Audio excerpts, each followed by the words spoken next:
there we have it, folks. 6:30 has tolled. Therefore, I shall call the September 20th, 2023 business meeting of Council of Diamond Valley to order. In the spirit of reconciliation, we will begin by acknowledging traditional territories of the people of Treaty 7 region, Southern Alberta, which includes the Blackfoot Confederacy, member Siksika, Kainai, and Kainai First Nations, the Stoney Nakoda, Bearclaw, Chiniki, and Wesley First Nations, the Deniya Nations, and the Métis Region 3, and all of those that make Treaty 7 lands their home, which includes all of us and every other community in the area. Alrighty. That being said, we have agenda adoption. We have one item to add for in-camera personnel. You can pick whatever that is, and that's by Deputy Mayor. I was going to call you Deputy Mayor Crane. You can. Good. Well, you're better looking there, Kelly. Yeah, you know, like I know, right? It's Kelly. That one's on. Deputy Mayor Kelly. There you go. Please, thank you. So you pick the specifics on that. That'd be great. And any other additions from admin? No. Seeing none. All in favor? And that is made by Deputy Mayor Kelly. Alrighty. Bang. Bang. Question period. Question period is the minutes. Must get the minutes. Basil, the minutes, please. Motion to adopt the minutes of the September 2023 meeting. September 6th. Yeah, of 2023. Okay, good. Any errors, omissions? Looks good. Looks good. I'm gonna activate our microphones just so Maureen can hear us, because I know she was sending me small slivers of needles to the eyes when I didn't turn it on. So Maureen, this one's for you. All in favor? There you go. Excellent. All right. Question period is a 15-minute section of our council meeting held for the public to ask questions of council or administration for points of clarity, general inquiry, or if you have a burning desire to just be heard, you can do that too. You can phone, email, text, talk to a counselor, come into the office. You can contact us any way you want. And we love it when we get them over here at admin first so they can find out the details. And then I can say, Miss Middleton, have we received any inquiries? Yep, through the chair, Mayor Crane, we have received one. All right. Up on the board. Excellent. I shall read it out loud. Mayor and Council and Administration, I'm respectfully requesting the following concern be brought forward during question period at the council meeting on September 20th. The mountain bike path built for the summer games has what appears to be a huge safety issue. This has been noted by myself and other residents who have mentioned it to me. There's a small wooden sign at what I presume to be the start of the track with a generic trail name on it. There is no signage to indicate that the track is for bikes and or walkers, no signage to indicate that it is one-way system, and no signage to say use at own risk. I have walked the track myself and will say it is a lovely pathway. Its width is not conducive to multi-use. I believe it would have much more usage as a walking path than as a bike path. It can't, however, be both. Today, whilst on the adjacent paved pathway, I saw a senior with a walking stick hiking anti-clockwise on this trail. Its purpose needs to be clearly defined before someone has a serious accident. I am therefore asking that council consider requesting administration to erect signage as soon as possible to share the actual usage policy of the track with all residents. I'm also aware that there is a fee being paid to the golf course for the use of this land, and would be interested to know if there are any mountain bike events scheduled to offset this cost. Yours respectfully, Irene Waring. Well, let me start by asking Deputy Mayor, is there some fees being paid to the golf course, and are there any bookings? To my knowledge, there's no bookings. However, when we spoke about the agreement with the mountain bike track prior to the summer games, the intention for the pathway was to solely be a mountain bike track, and the golf course and the prior town of Black Diamond have a 5-year agreement. So just say under 4 years remaining on that contract. I continue to express wishes that it be used as a mountain bike track. It has not been constructed as a walking path, and therefore there will be concerns with it. There's some drops and some higher elevations. The hope would be next summer that we would attract some mountain bike events that would bring in, communities from outside of Diamond Valley. And we just have to wait and see what happens this off season. But the purpose of it, the agreement that's currently in place, is for a mountain bike track. So if we change that agreement, then we may lose access to that through the golf course. All right, I will go over to administration and ask for. Cost is, the peace officers are to be watching the property, and I don't want to say that the dollar amount is $500 to $1,000, I think, was the annually. It was more of just we're gonna pass along an incentive, but the real concern of the golf course at the time was security, because they didn't want people going back there and creating more pathways. But the cost is minimum to the town, and that was intentional. Okay, administration and or other Black Diamond councillors have time if you have anything to further add to the mayor's comment. I'll go to admin. If I may, through the chair, I can certainly address some of these, but I know that Mr. Craig Beaton and Ms. Monique LeBlanc are both familiar with some of the issues around the pathway itself. And I know we have had discussions, and Craig Beaton can certainly clarify that there was discussions about putting some potential signage around that pathway system in order to warn residents that it's a multi-use, if that's its intention, but that it is a mountain bike trail. Thank you. Comment, sure. Yeah, certainly through the chair. That trail is, as Deputy Mayor Kelly indicated, the sole purpose is as a mountain bike trail. It is not safe to be utilized as a multi-purpose trail. Signage, I guess, will have to be organized and placed. We'll have to review where those signs will end up ultimately going. There is ultimately going to be, we're working with Western Skies on the lands to which that trail kind of drops into and crosses. So we're working with Western Skies at the moment with a landscape architect that is working on a plan for some of the park design and intended usages. So we are working with them. We hope to have some signage probably before snow falls this year, though. Okay, excellent. I would also say it's a mountain bike only. So some of those signage might want to incorporate something to mountain bikers have right of way, walkers hit the ditch type thing. Because some of those embankments, when you're coming down, you're not stopping on a dime if you're mountain biking properly. And so if you're walking, you're going to get smoked. And that's just the reality of it. So when you do the signage, incorporate as many hazards as possible and use at your own risk everywhere type thing. And I don't know, maybe I'll do a Facebook Live with one of those helmet cams and you can chase me and we'll race. That's fair. Right? And then we'll just run over Cindy, who will just be idly walking by, and then there you go. Heather, you can get in there too. We always like to have a broken hip. And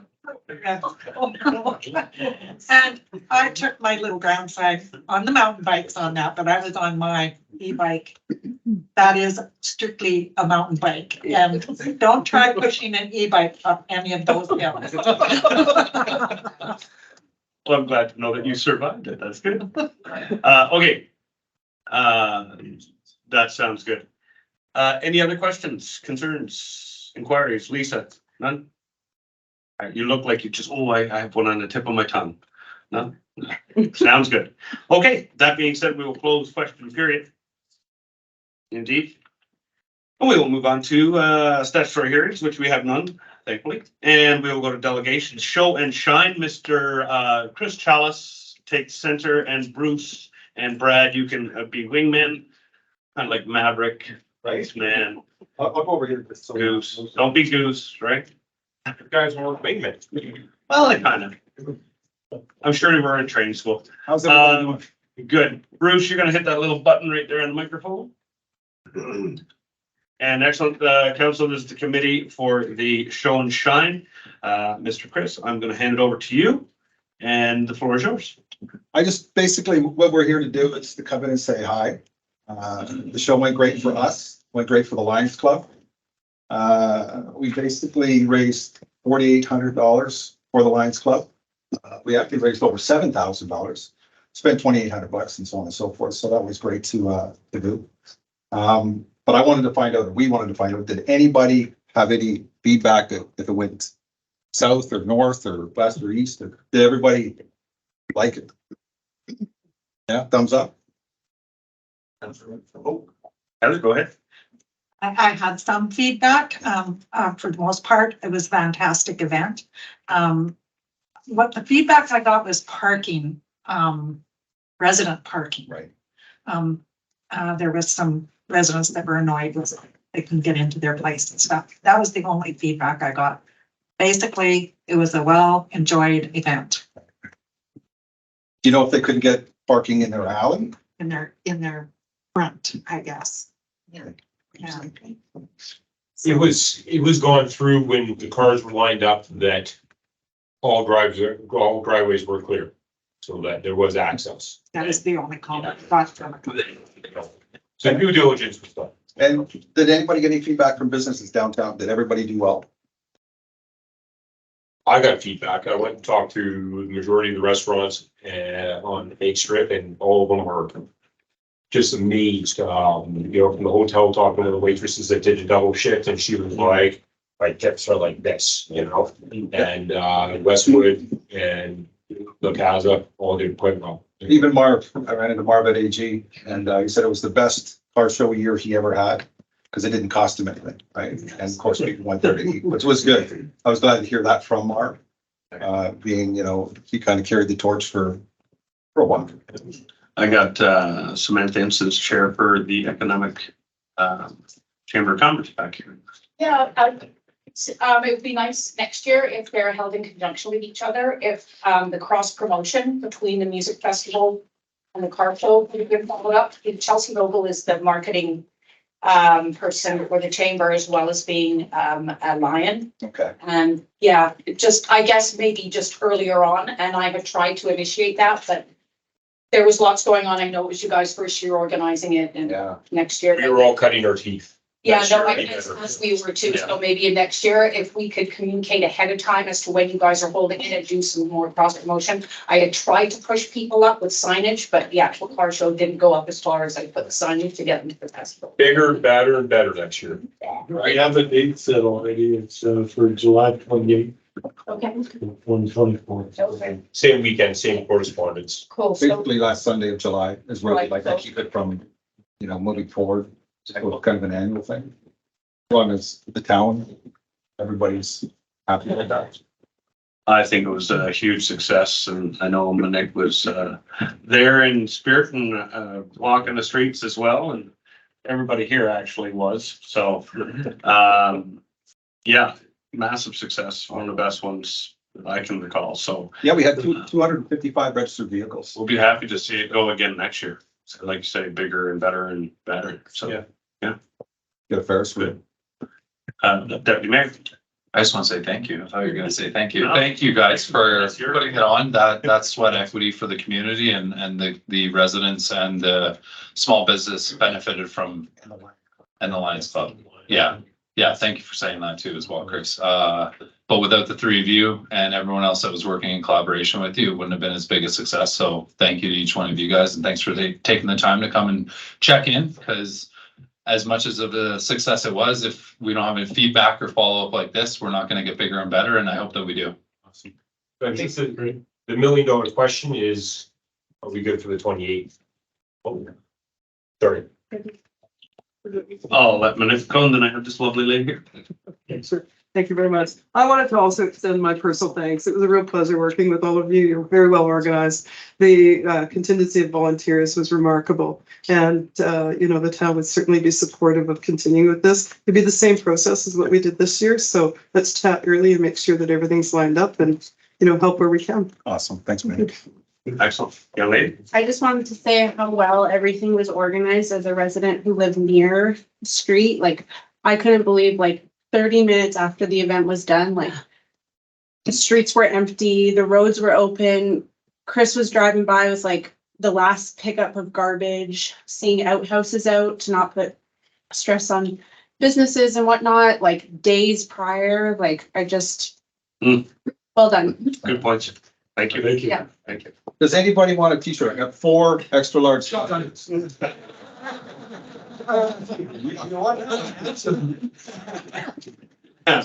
already got one. So I'm in the clear. Anybody? Thank Hey, you. Thank you. Brad, thank Right you. about. Bruce, thank you. Okay. Sure, why not, man? That's awesome. Yeah. If I can add one thing I really Absolutely. appreciated, there was a car that had sprung a leak. And they were so careful with the different material to pick up. That was away. me. I was Was that with the kitty litter all the way down. You got Chris, you got a gal from, I think, Napa. Yeah, we went, Yeah. Or, yeah, and That's we got a what I kitty saw. litter and we're Yeah. all the way down, and that's the only unfortunate thing is bringing a 1918 Model T and actually there's no seals on that thing. And it's like, oh, no, you can't have that here, buddy. Right here, bag of kitty litter as you bring it Yeah, in. I remember one film, from Marv's Car Show where a guy brought a 1912 Ford out and he had a tin that went underneath it because it leaked oil. You can't get him not to leak oil. Yeah. So like that kind of stuff, but he was prepared for it, Yeah. so. All right. Well, thank you, gentlemen. Thanks. Good luck at the next endeavors Thank you. Yes. and we'll be fully supportive. Yeah. Sure. All right. Next, we have Gateway Villas representatives Don and David. Gentlemen.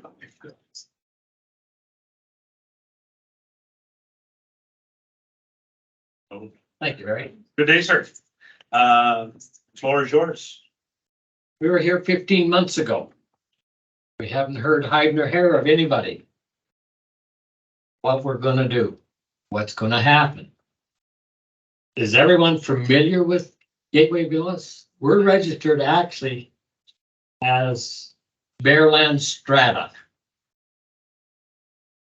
I don't know, you people know what Bearland Strata is? That means you own your own property. You pay like everybody else does, your own taxes, you pay your own insurance, fire insurance, whatever. However, going to that, the homes, Gateway Villa Corporation represents 42 semi-detached. And when I grew up, they were called duplexes. However, we're not taxed as that. The Gateway Villas condo represent 42 semi-detached condos. The units represent about 17,000 in tax per year. We think that's just a little bit too much. For number one, currently the owners of Gateway, in addition to the property tax, we're classed as 2. You got the homes within Gateway Villas are classed as 2 residential. However, we do not receive the same services as are provided to other properties within Placid Turner Valley. Currently, the property owners of Gateway pay in addition to their property tax, snow removal, road maintenance, street lighting, water and sewer infraction, maintenance of the common outdoor spaces corresponding to the town parks and open spaces. All of these services are provided by the town of Turner Valley for other town residents in that class. Why are we not part of that? Is there something that we've done? We're good citizens up there. We pay, and we pay, but we don't get any services. We want to know why. That's not Capitol Hill up there, believe me. People are moving out because the tax rate is so high. We don't want that. We want, we keep it clean, nice, impressive. You ever been up there? It's impressive, but we pay. That's not right. We're not asking for favors. We're just asked to be part of the community. We want to be part of the community, but we want the same as everybody else gets. That's it. Nothing more. We use for all our maintenance stuff, we try and use local people, and we do. But we can't continue doing this. We're getting more people move out this year than ever. It's a concern. Because the people that are coming in, the first thing they say when that for sale sign goes up, what's the taxes? Number one thing. And as soon as you say $4,000 for 1,200 feet, you know where they go? There's a skid mark across that pavement. They're gone. You know, I think that's a little ridiculous. We need your help. Either get that tax rate down so it's believable. So basically for a duplex, you're getting $8,000 for 2,400 square feet. You think that's fair? I don't. Done, so then taxes are taxes. And then Okay. you have a condo fee as well, is that right? We do because we do the work there. We have to pay people to come in to do the work. Yeah. So are you saying in this presentation that you would like us to do those things just like everybody else? And Yeah. take, Absolutely. If that's what you want to do, we can do that. The only reason when everything changes, Barry, this thing is 20 some years old. Back then, we were considered condos. There's no such thing. They're not condos. Condos is up and down. It was registered as a Fairland Stratus. That means we own our property, we own our house, we pay. But we have no services. What's going to happen when a water main breaks? Who's coming to fix it? We don't have money for that. that's the crux. So we were informed that was what you would be doing under your present fee That schedule. changed before. That's changed now. All that's changed. When we had insurance used to be paid by the corp. We paid into it. Right. Now we don't. We haven't for 6 years. Okay, so I think David has the clue on that. Yeah. Can you all hear me? About 15 months ago, almost exactly 15 months ago, we met with council and we put on a presentation to council. And essentially, it was that there is an inequity in the taxation rate between us and between the balance of the homes in this community. Snow clearing, we take care of. Road maintenance, we take care of. And replacement. Eventually, our road will need to be replaced. We will take care of that cost because it's on our property. Street lighting and maintenance, we take care of. Water and sewer infrastructure, and council knows very well from the work that has been done over the past couple of years how expensive that is. And also, we maintain our interior space as a park. The town has its own parks. One could say that we provide our own. But essentially, the town can, under the Municipalities Act, say, look, Gateway Villas, we will establish a separate tax rate for you based on the lower level of services that the town provides because of the way we're structured. Nobody's trying to get anybody here. It's just the way things are set up. Yeah. We also said when we put on the presentation going back 15 months that 825, just next door, they would be affected. And I'm aware of one other development. It's near the hospital in Black Diamond. Yeah. That would be similar. To my knowledge, that is all for now. So our request is that a separate tax rate be established for us. If council does not feel that's appropriate or can't do it or doesn't want to do it, Fine, will council accept responsibility for the deep utilities and road maintenance? Does that be another way of looking at it? And I'll understand that when we met with council 15 months ago, council was rightfully preoccupied with the amalgamation. Yeah. And from my prior life, I know what it's like to try to combine two companies. I can only imagine the difficulties that you have faced and gone through, and congratulations, by the way. But that is our request. We would like a separate tax rate established for us, or the town agrees to accept responsibility for our road and our deep utilities. And because we waited 15 months, we would like a response. Time's of the essence. We would like response quickly. Excellent. I'm gonna go right over here to, and Verna. Verna specifically for MGA and separate tax bylaws or categories.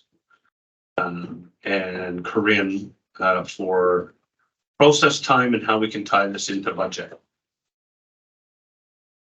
So I can take the lead on this while my colleague is determining. So I did some investigation through the chair on a Bearline land condo. So that's what they're classified as. That's what they how the MGA reads. And I did a little bit of research on this type of a condo. So I did call my colleagues 15 months ago in town of Okotoks because they have a few condos like this. They don't have a separate subclass system for that. So they are under the same residential mill rates. When I looked at Calgary's, I could find nowhere where they had a subclass as well. It was just classified under residential. So I know that there have been instances in the north end of the province where they have some subclasses. And we did talk to our and consult with our assessor regarding this. And it's possible you can have a subclass.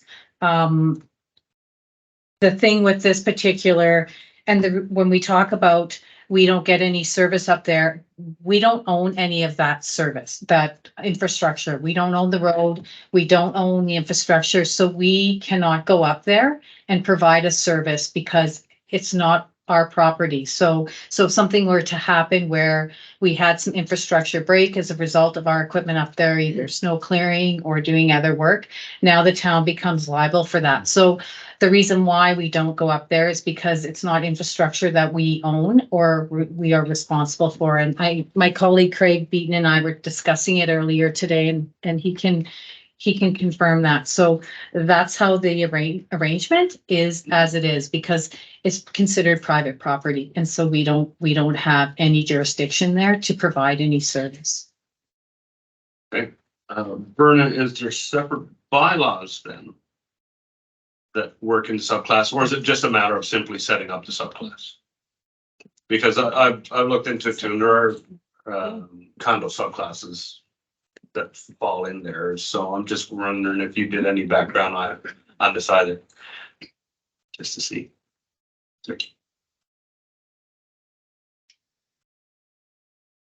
Yeah. So we subclass the assessment? I'm pretty sure. I can have a look. I'm pretty sure it's just a subclass, not. Yeah. I'll go to Jonathan for comment. Yeah, thank you again for bringing this forward again. I think this needs a much larger discussion because when we look at the land use bylaw, section 6, when Turner Valley amended it, is very clear at the very beginning about the comprehensive area dwelling plan, and it's page 68. And it talks about a Bearland condo is a comprehensive area dwelling. So when we open up the information about Bearland condo, who's responsible for what, as CAO Milton has identified.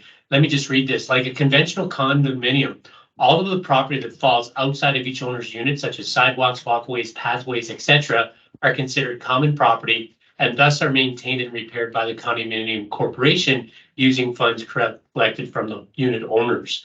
So the challenge would be, and this is why I believe it needs a much larger conversation, the challenge would be, how do we assume that property?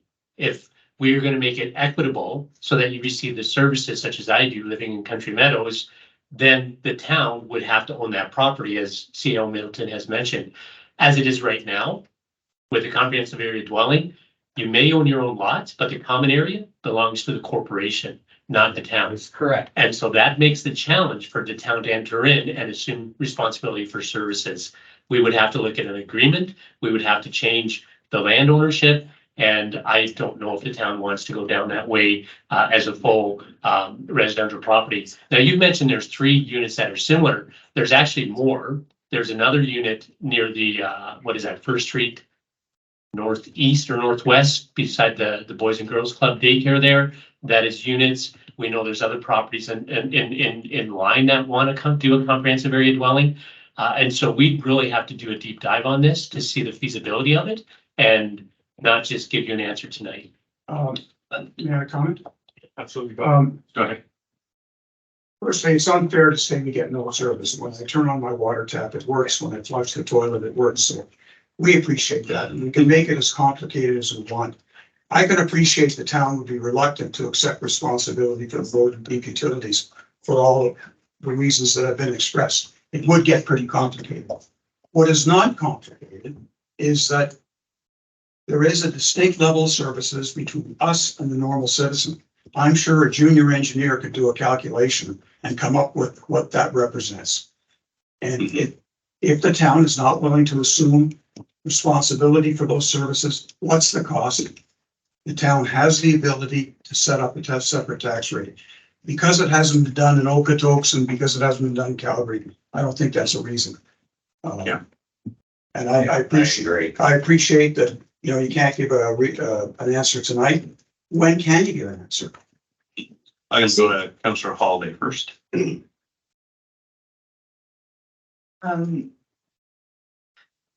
have lots of thoughts going through my head. There are actually a lot of different types of properties that receive all different levels of services. We have, you know, I'm on an acreage, I receive none of them, right? And yet I'm paying even more than 4,000 a year in taxes.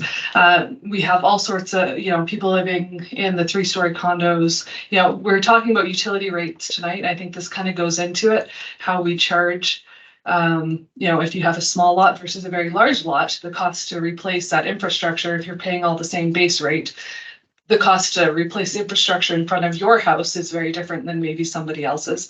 So it gets very complicated very quickly, and you're not the only one that has a unique situation. And we have to look out for the general welfare of the entire town. And while you might live in one spot of town, you do use the library, the businesses, and the facilities all throughout town, which are paid out of our general operating budget. So there's lots of nuances to it, and we could spend a lot of time trying to make it perfectly fair for everybody. But we don't have time for that. We have to do a system that's a little bit more burdensome on some people than others.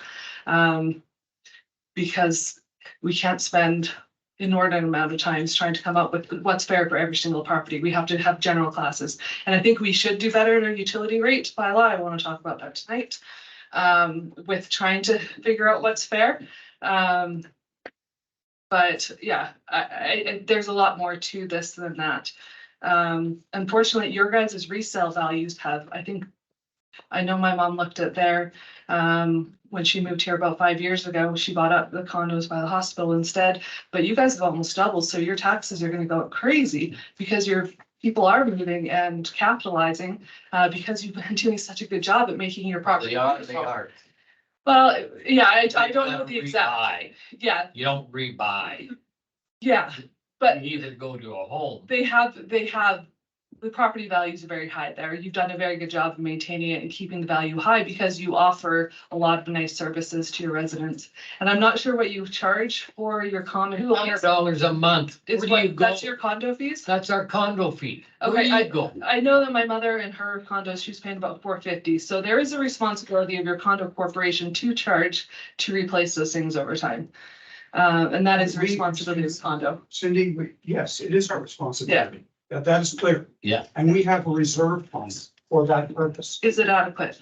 Yes, it is. Okay. It is legally adequate and I would say very responsible. So that's not the issue. The issue is, and you mentioned there's different classes and it's difficult establishing fairness. I don't think it's that complicated. We're dealing with residential places where we live on the balance of the town. And we are not receiving the level of service that the rest of the town is receiving. Is it a profound difference? No. But it's measurable, It could be. and we are asking that that be considered and a separate tax rate established, which council has the right to do. That's what we're asking for. Thank you, David. I'm gonna go to Heather and Hazel. I agree, this is the bigger picture that we need to look into, and we'd have to task our admin team to take a look at it and come back to us with answers. I don't think we can answer that question tonight. Fine, And as far as the timeline goes, I don't know what that timeline would look like to get some answers regarding some classes and some comparables or anything like that put together. But our admin team is right in the middle of budgeting, so I would look to them to maybe respond to that, but I don't think we can answer the question tonight is my point. and I appreciate that. And my request was, when can you answer it? And my answer to the admin team would be, you've had 15 months' notice. This is not something that's new. So if you could get back to us, I don't know, 30 days, when? Let me go to Hazel and then I'll wrap up final comment and I'll let you know. Thank you very much for attending, and I can understand where you're coming from. So I'm gonna ask our administration, what would the loss in taxes be should council give a separate rate, class rate for all of the condo units in the Diamond Valley? Like if you're naming off 3, and how about the other 2 condos units up by Tim Hortons? So that's 5.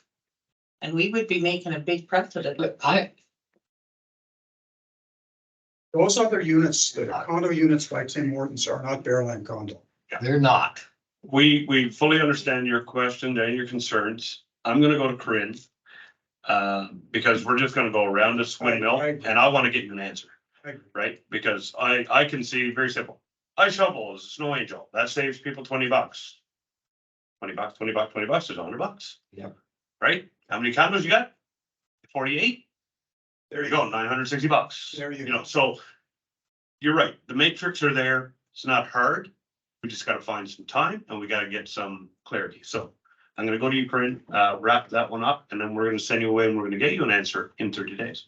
Thank you. Thank you very much. Really So, appreciate it. Thank you, Mayor Crane, and through the chair. So what administration will do is, one, we're going to connect with our assessor and we can get some information from him. He will have some familiarity as to whether this is, what kind of practice this is, what is a normal subclass look like? What would that discount look like if we were to change that? And we will come back with an answer in 30 days. That would be perfect. Thank you. Thank you very much. One question. One question from Brian. So I don't have to look it up on the tax roll. What do you pay in tax? $4,018. 4,100. That 4,000, 4,100 would be average. You Some don't have units to are- change? Some are a little bigger, some are a little smaller. 4,000 would be a good number. You're getting 8,000, 2,400 square feet. Too much. You gotta lay off all that marble.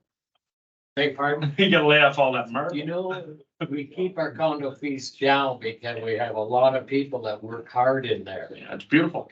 It is. You know, we don't have to hire anybody. We do it ourselves. Nice. That's why we want to keep it down. But these are elderly people. Their money means lots to everybody here. Thank you, Don. Thanks. Thank you, David. We'll be in touch. Yes. Thanks. No. Okay, ladies and gentlemen, it is. And after 7, we are moving on to bylaws and policies, which we have none. Action items 8.1, designated officer appointments. Let's go to that, shall we? And we have some motions to be made. Corinne, I'll hand it off to you. Do you want to go down the line and introduce all our new folks in town here? That would probably be appropriate. Through the chair, thank you, Mr. Mayor, I certainly can. In the group tonight, we have our new planner. If she would like to stand up, this is Carrie Florzone. She comes to us with extensive experience in planning and development, so we're very excited and happy to have her. As well, we have Vin Chinot. He's our new Finance and Corporate Services Manager. Good. And he also comes with a breadth of experience, and so we're glad to have him as well. And these individuals, along with Berna Staples, who is sitting on my left, and our community peace officers who are not present this evening, but they are familiar to all of us in the community, Matt Hogan, Simon Boardley, and Trevor Bowman, as well as our municipal assessor who is not present as he performs a contract duty. So these are the individuals that form our designated officer appointments. So this is just an RFP to simply formalize that now that we have all of those people in their roles. Excellent. And we're looking at option 1. Correct, we are looking at option 1.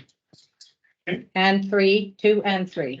That was gonna be my question. You want all 3, right? Because I saw Yes, Vernon is in here.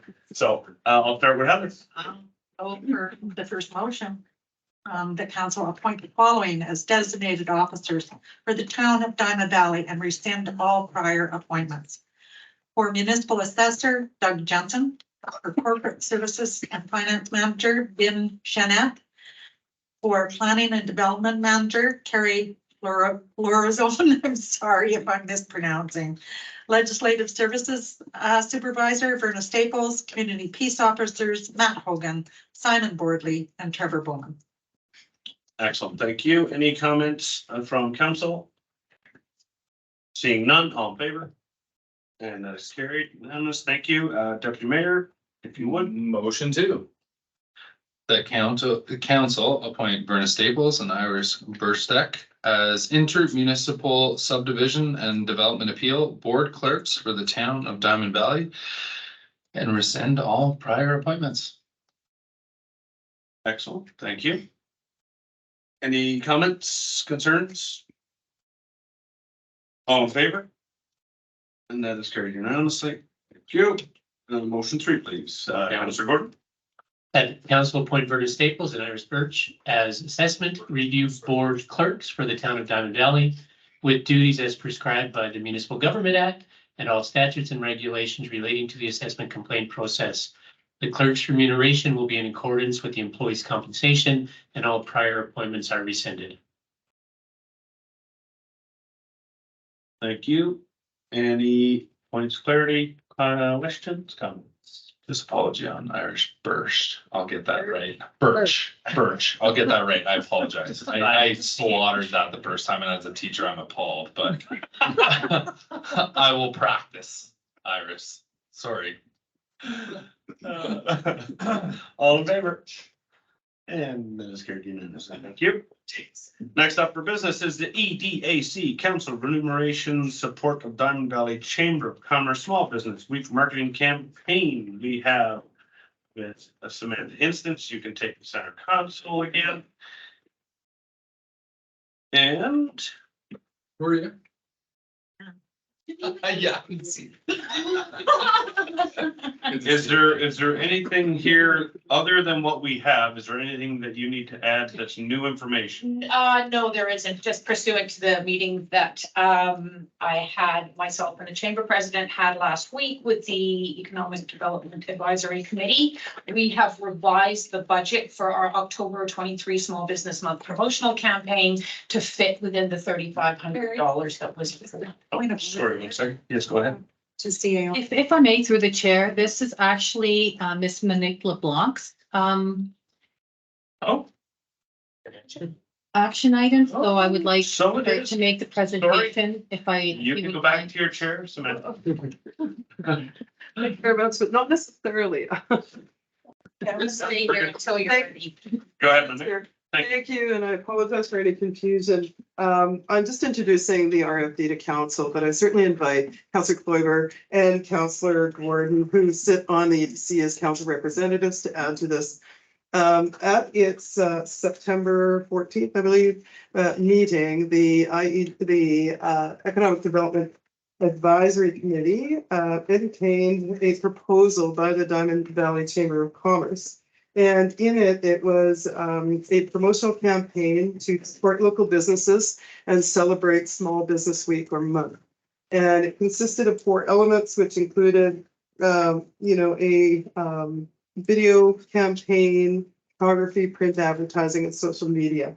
From this, there was much discussion, and it was decided and passed a resolution to request council's support of this initiative and to allow for funding in the amount of $3,500. From this, the benefit would be that the EDC essentially would receive full complement of new photos, which we're desperately in search of at the moment and looking to improve our photo library. So all of the film and photo content we would have access to. The usage rights, as well as the condition along with this, would be that there'd be a final report to report on the results of that particular campaign. So we put it before you for consideration and request the recommendation that it be approved. I have invited Ms. Instant here as the Executive Director of the Chamber of Commerce to answer any direct questions that you may have. And certainly, again, I invite any the two representatives on the DC to comment further to this, if you so wish. Excellent. Thank you, Councillor Farmer. I'm prepared to make a motion unless Councillor has a question. Make that motion. Yeah, we're good. All right, we're gonna with option one, and I have to read the whole thing, that the EDAC recommend council approve funding in support of the Diamond Valley Chamber of Commerce's Small Business Month/Week marketing campaign in the amount of $3,500, conditional on the town of Diamond Valley receiving full access to all film and photo content, unilateral usage rights, and the submission of a final report detailing the results of the campaign. Yes. Yes, you may. Turn on your microphone. I mean, make a friendly amendment. That the EDAC recommend council approve funding in support of the Diamond Valley Chamber of Commerce Small Business Month/Week marketing campaign in the amount of $2,000, conditional on the town of Diamond Valley receiving the following. No, in a whole second motion. No, it's just It's an amendment motion.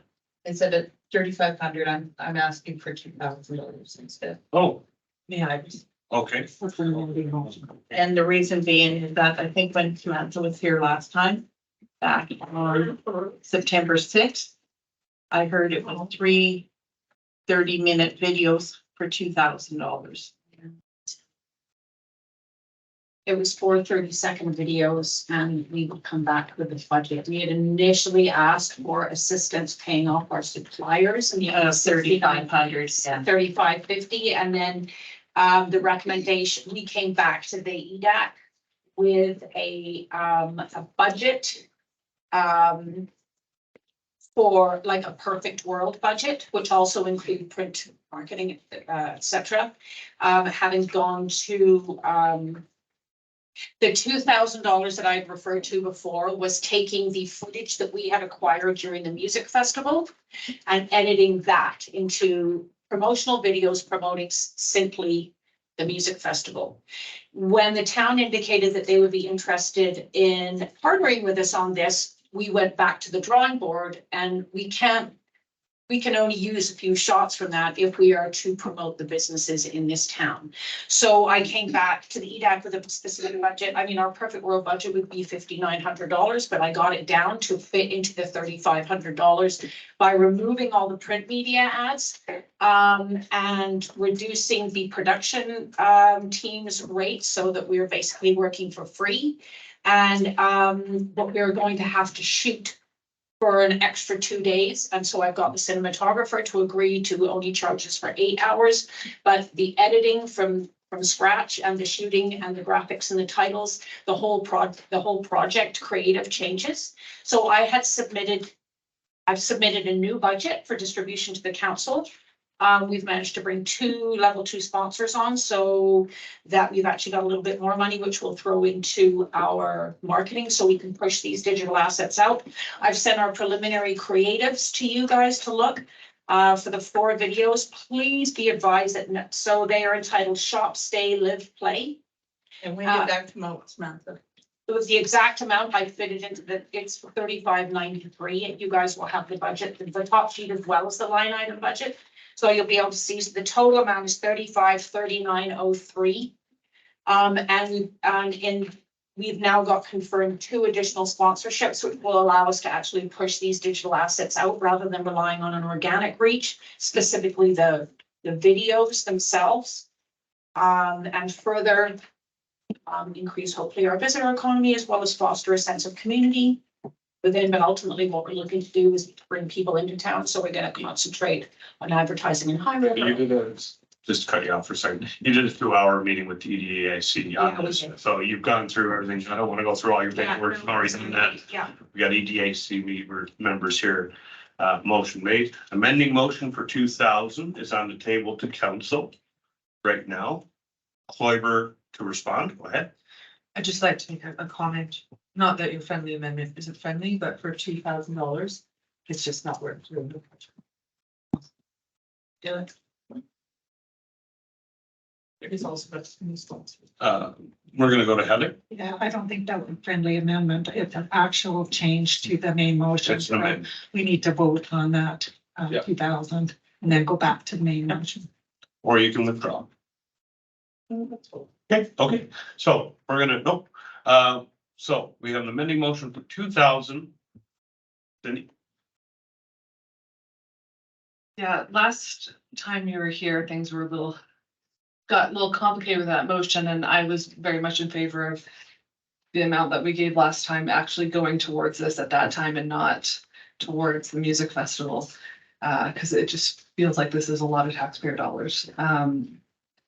So I'm not really in favor of giving any more money personally, but I wanted the people that sat on the Economic Development Committee to actually explain what went on in that meeting and try and convince me otherwise. Sure. Councilor, I'll let Councilor Clover go first. She made the motion. Councilor, It was a lengthy discussion, and we do have some powerhouse marketing types on that committee. Really, what the town is going to achieve through this project is these 30-second videos. The hope is we can use them continuously for at least the next 18 months. It won't be in perpetuity because these things go stale. And also, a project of this scope would be better served with extra padding dollars. Like I said, it's just not worth doing a project for $2,000. Yeah, and as a follow-up, there was great discussion about what kind of the campaign would be, right? And so when you've got 4 30-second spots in this manner, it's really an awareness campaign. It's not even a full-fledged marketing campaign. The one that sits on our Economic Development Committee who manages a large international marketing firm, an effective marketing campaign is well in excess of $20,000. So what the value we're getting for 3,500, the Economic Development Committee, we're all over it. And correct me if I'm wrong, administration this is not coming out of the event budget, but the actual economic development budget that their money has not even hardly been spent for that. So it is slightly a different funding mechanism. And speaking to that, if you look at the economic development presentation that was made in chambers here in May, there was a list of items that we had actions that we wanted to get done. This was the second one. So after the planning review is completed, we were hoping to move into a marketing campaign. So this gives us an initial a platform to draw awareness within the community or for the community. And one of the discussions made was when these campaigns are running, where is our target audience, right? And so really our target audience is basically at most a 60 to 70 kilometer radius. So Southwest Calgary, maybe a little bit into Southeast Calgary, Okotoks and around. And Mark Muller, he was more than excited about that because he's found during this summer, the tourist impact has really generated income for him, quite remarkable, and that was recognized by the others on the committee as well. But Mark definitely expressed that. Eau Claire is one of our members at large as well, and they fully supported it and are going to put some money into it as well because of the aspect of the awareness to it. So we initially discussed as a committee the $2,000 because of that request that or that what was mentioned, But when we looked at it, based on the advice of the Economic Development Committee, we said, okay, if we can do it for 3,500, what can we get? And so Sam has put this together. We've got the concept plan there, and I think it's going to hit the marks for an awareness campaign. I've sent you guys the creative. One second. I've sent, Councillor Clever. sorry. I wanted to add the chamber has also taken, so the Economic Development Committee, they built a website 2 years ago. And then there was a print medium that we were using to bolster investment. But the Discover, Live, Invest comes directly from our website. And the chamber has agreed to run with that, not tagline, but those concepts. Yeah. Okay. Now, Smith. So I have, once again, I'm going to reiterate, I have sent to Verna the preliminary creative concepts for each of the 4 videos, shop, stay, live, play. And we've taken that concept out of that economic development, like briefly. We can only get so much for 30 seconds. The one for live is turning out to be a little bit more troublesome to wrap up and write, because there's so many services in this town. And we are not just featuring chamber members, obviously. We also want to create a story in there. So you guys have the preliminary creatives. I've also sent you a cover sheet and a line item budget. And we were hoping to shoot this weekend. What I am also asking for today is if I can get some sort of indication that we are being given a blanket filming permit to film in Diamond Valley for our specific businesses. Obviously, we'll get photo releases and we will set up location, You'll deal with administration, all Okay, that. okay, great. Yeah, so, okay, so we have an amending motion for 2,000. Any further comments on the amending motion to change to 2,000 versus 3,500? Just to be clear, we're voting on the 2,000 first. Voting on 2,000 first and then go to the original motion. Okay, just want to make sure. Yep. Okay. The 2,000, all in favor? All opposed? Okay, so that does not carry. Now we're back to the 3,500, the original motion made by Councillor Kloiber. Any further comments on the 35? Seeing none, all in favor? And all opposed? And the motion carries. Thank you for that debate. Thank you for coming out, Samantha. Thank you, Manek, for introducing, and thank you, EDC members, for vetting this at the meeting and bringing it forward. Thank you, Hazel, for the amending motion and keeping our due diligence on the dollars, and Councillor Holiday as well. Excellent. All right, Deputy Mayor says, move on. 8.3, Council Remuneration Review Committee 2023. Not really, but Just trying to clarify the I'm gonna take it, yeah. question period, gone and done, or done and gone? Yeah, Okay. right at the When start is of the the meeting. next, yeah, when's the next Uh, meeting? 2 weeks, Okay, but you can send an email. Okay. To admin, you can send an email to any of us, you can text us, phone us, you can just phone us. so if we need to raise concerns for our neighborhood, that will be 2 weeks from now or an email to you. Okay. Yeah, and I mean, it doesn't need to be 2 weeks out, you can send that, if it's valid, like you need something done, we're gonna be on it. Okay. If it's just like, hey, man, I wanted to know if you could paint my fence blue or green, not really something that we're gonna jump on, right? Yeah, absolutely. It's, Yeah. I'm just a concern about how fast the traffic's moving on our street, so we can email you about that. Yes, and then bylaw can be on that, right? Okay, thanks, guys. I mean, That's an ongoing discussion as well. Yeah. Bring it forward, please. Yes, we would like to, I just, we missed. Perfect. No, that's good. Thank you. I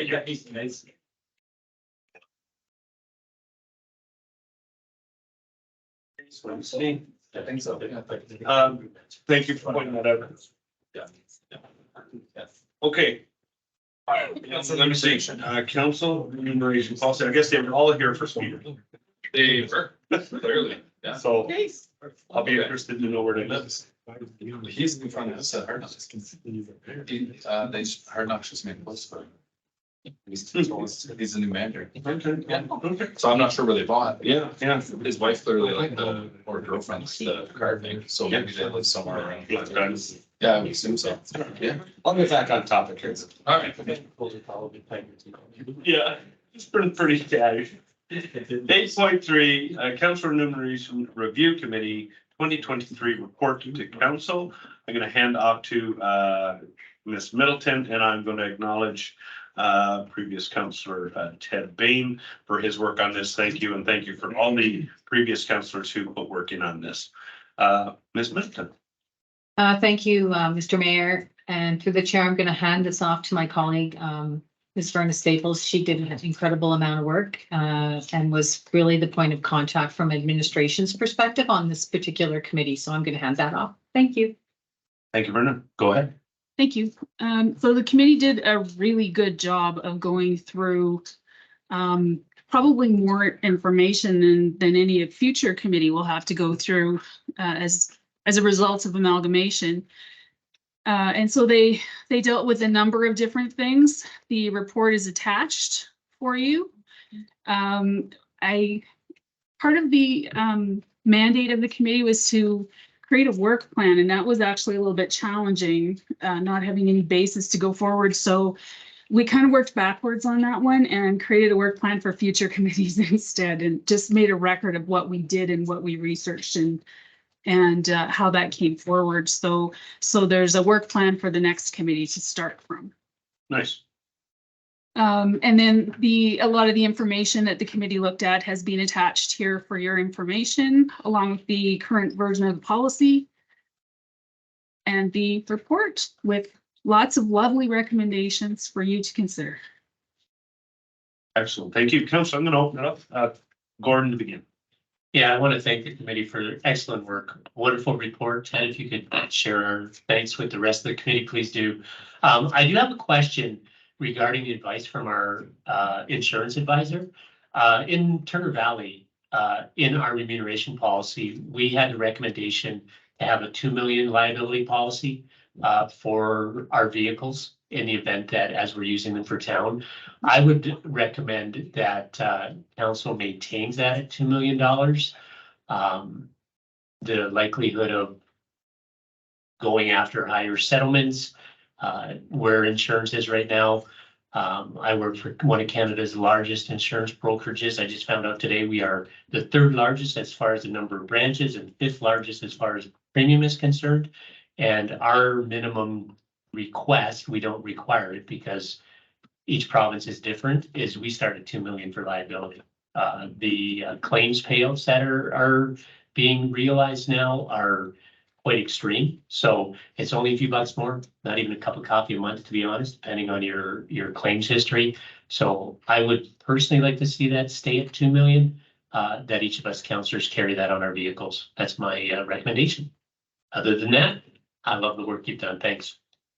On that same note, a lot of us with kids in school, you have to carry 2 million minimum. Yeah. So I've already got it. Cindy's got it. Brendan's got it. Right. So you're right. I'd like it in the policy. Yeah. 2 million should be, because if I drive to Edmonton and I take 3 of you guys and we have an accident, you're definitely going to want it. Right. So yeah. I think 2 million is a great recommendation to keep in there. So, okay. Going down the line here, or do you want to hop Scotch? Let's go, Hazel. Just thank you very much to the committee for all the work you've done. On the remuneration consideration not included in the policy is the parental leave bylaw. Will that be coming back to us? I guess that depends if you accept the recommendation that we create a new one. Okay. It'll have to come one form or another, because there is an existing bylaw on Black Diamond. So we either rescind that one or adopt a new one for the town of Diamond Valley. Would we ask at this time? If you're ready to make those recommendations. Sure. I would think all of them first. Okay. we'll go through, but keep that one hot, because definitely throw that one out if that's what you want to do. Okay. For sure. And just a comment, more so than anything. Under the timesheet section, it says that our timesheets are due on the 22nd of the month.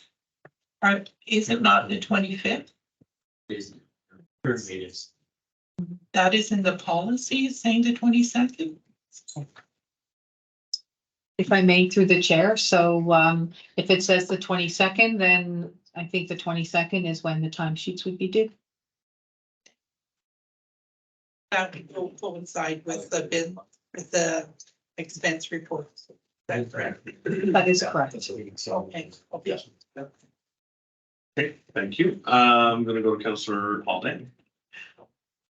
Oh, Heather's first and Haldane. So that's on our forms, it says the 25th, just so you're aware. So we better coordinate the forms to the policy. Well, we better get ours in then. Councillor Haldane. Yeah, I'm just gonna go through numerically. There's like Yeah. 16 different things. So I agree with everything up to 4. Which is to include, to consider that, to allow council to consider an annual increase, not to exceed anything provided staff. I thought the whole point of the remuneration committee was so that we just do it every 4 years. So it's done before the next election. And so this is a weird time because it's a newly amalgamated town, but generally, like, I know I as a councillor would not have, I don't want to look at that every year. It's politically not popular to be increasing your own salary. So I'd rather not have that one in. Then number 6, I just wanted clarification on the rounding up versus, does that mean rounding down's also expected, or, but then how do you take into account like the whole half hour thing?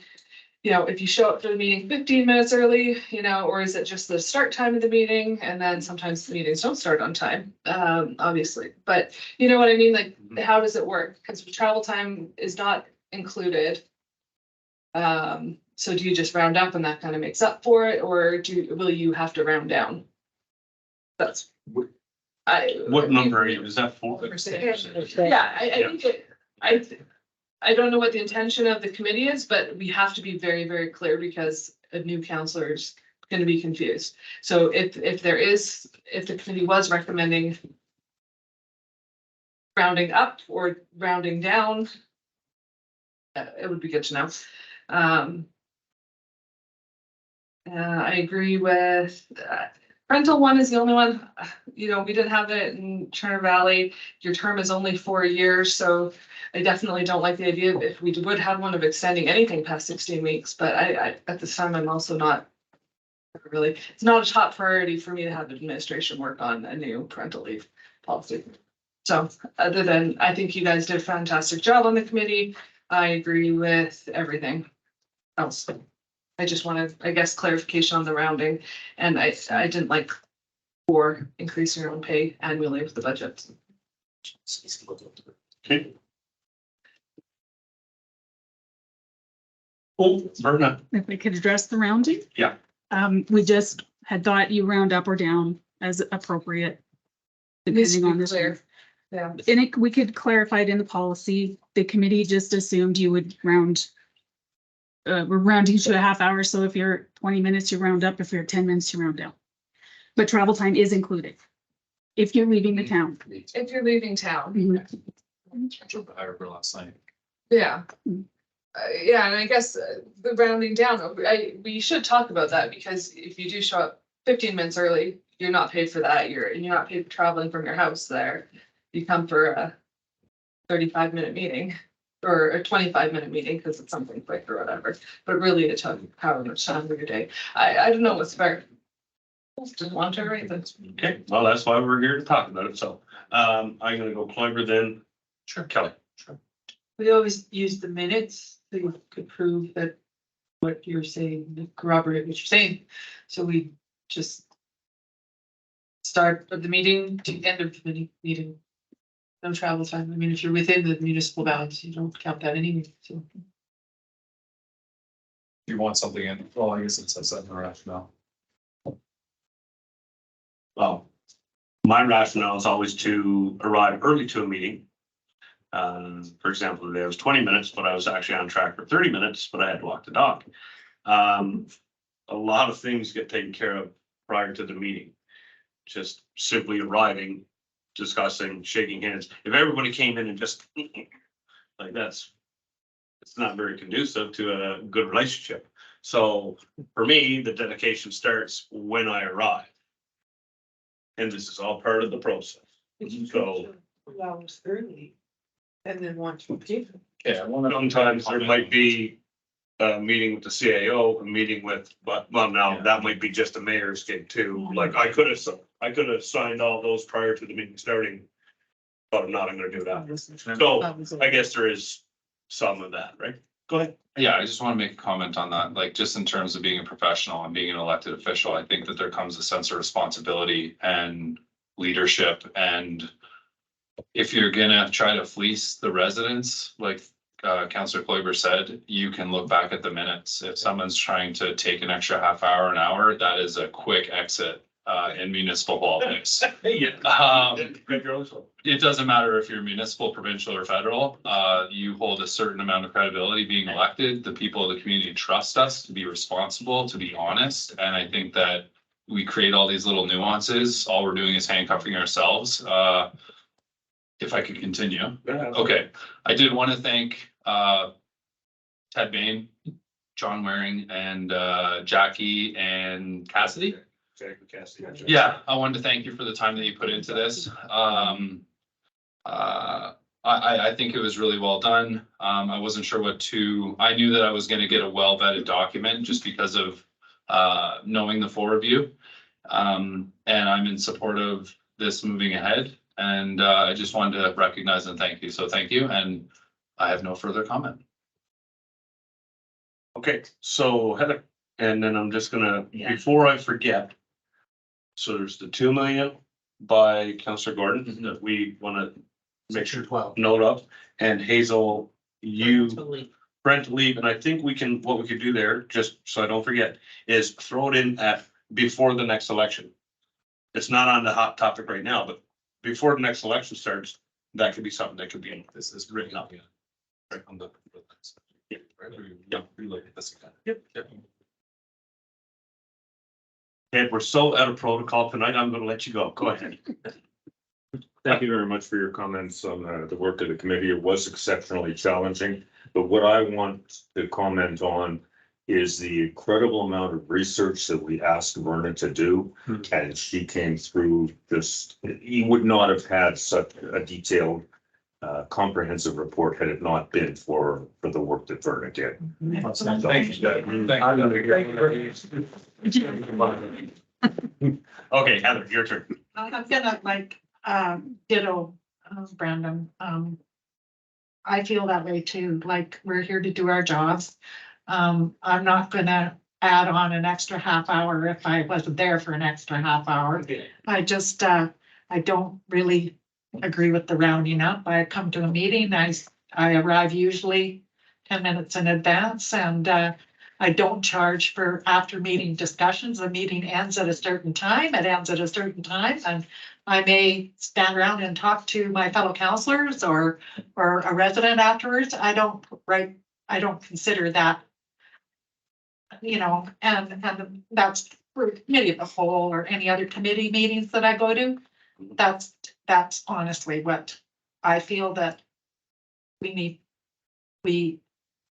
We're honorable people. We need to, I don't care for that part at all. I don't think the rounding is necessary. Or another item to write down on a timesheet. Okay, I arrived at 10:02 and I left at, it's set out in minutes, etc. So that's really the only thing I don't agree with. I like how per diems would be calculated. That's great with me. I really appreciate the work that went into this by everyone, including Verna. I know what it's like to dig into these things, so great job. Yeah, I also like the 2 million that I hold that now, and so basically it's just getting confirmation of that to admin. So I'm pretty good with all the recommendations that the committee has made. Okay, thank you. Cindy? Yeah, I just want to clarify, I don't think you're quite getting fact that we've never done rounding down. No. In our, so that's why I want to make sure it's totally clear to everyone, because if the meeting's been 5 hours under our things, nobody's been rounding it down to a 4-hour meeting and charging $100. Everyone's been charging the full day for a 5-hour meeting. We've never rounded down. Yeah. So if we are going to round down, it needs to be clear in the policy, because it is different than what we've been doing. So I just wanted to highlight that. Rounding at all. Personally, I don't. Oh, so you're just saying that if it's anywhere between 1 and 2 hours, then I it's like a 2-hour that meeting? now, like. Oh, okay. I don't believe in the round. Okay, well, that's a whole different conversation, so Yeah. we need to. I don't believe in the rounding up or down. I think that we should be trusted to put down the hours that we are attending a meeting. We're honorable people. This almost feels like, oh, hey, you guys are messing around and like you're charging me. The residents may think that we're charging, like, we don't do that. At least I don't do that. I don't think any of my fellow counselors do that. If you attend a meeting from 10 to 6, you're there at 10 to, and the meeting's over at 7:30, that's what you put down. You don't round up or down. And the $240 for a day of meeting, that initially was meant so that if you had to take a day off work, you got covered for that day. Because, everyone here except for me and Hazel now have a job. And if you have to take a full day off work, we should be compensated for that. Yeah. I just think that that's the way it should be. Thank you. Yeah. Go ahead. Okay, so one thing that I wasn't clear about, and this is something that we did see in previous, is that the only thing that I could find for taking a whole day off was 240. In previous, it was 4 hours plus, but I couldn't find that distinction in this document. It was either you were hourly up until essentially you hit 240, I think is what I understood, because I didn't see a breakdown. So I don't know if we're just supposed to charge hourly. Is that how I read it? It's recommended. Okay, Yeah. up to 240. Yeah. Okay. No, maximum of 240. You can't charge more than 240. No, maximum of 240. Yeah, okay. Okay, and the hourly was 45. 30. The third, $30 an hour. with a minimum of, okay. Okay, hold on, clarify that. That's, well, it's $30 an hour for up to a That's maximum what- of 240, and that's what I don't agree with. If we are attending something that goes over 4 hours or 4 or 5 hours, and you've had to take the entire day off work because of it, I think you should be paid the 240 Yes, for the whole day. yes, that was what I wanted. Thank you, Heather. That's what I wanted to Yeah. clarify. Yeah. So I've wondered that's that. just me. That's just me. Yeah. No, but just as a follow-up, 4 hours is 200 on the current Diamond Valley policy, but I think that they're recommending up maximum of 240. That's only fair.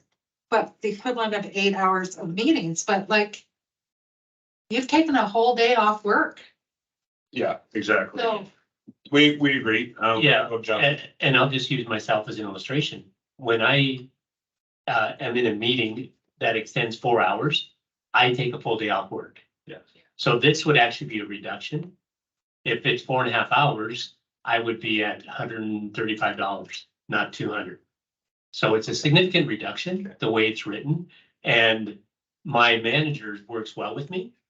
I mean, it's perfect, but when I am taking more than 4 hours off, I'm expected to request a full day off work. So I think I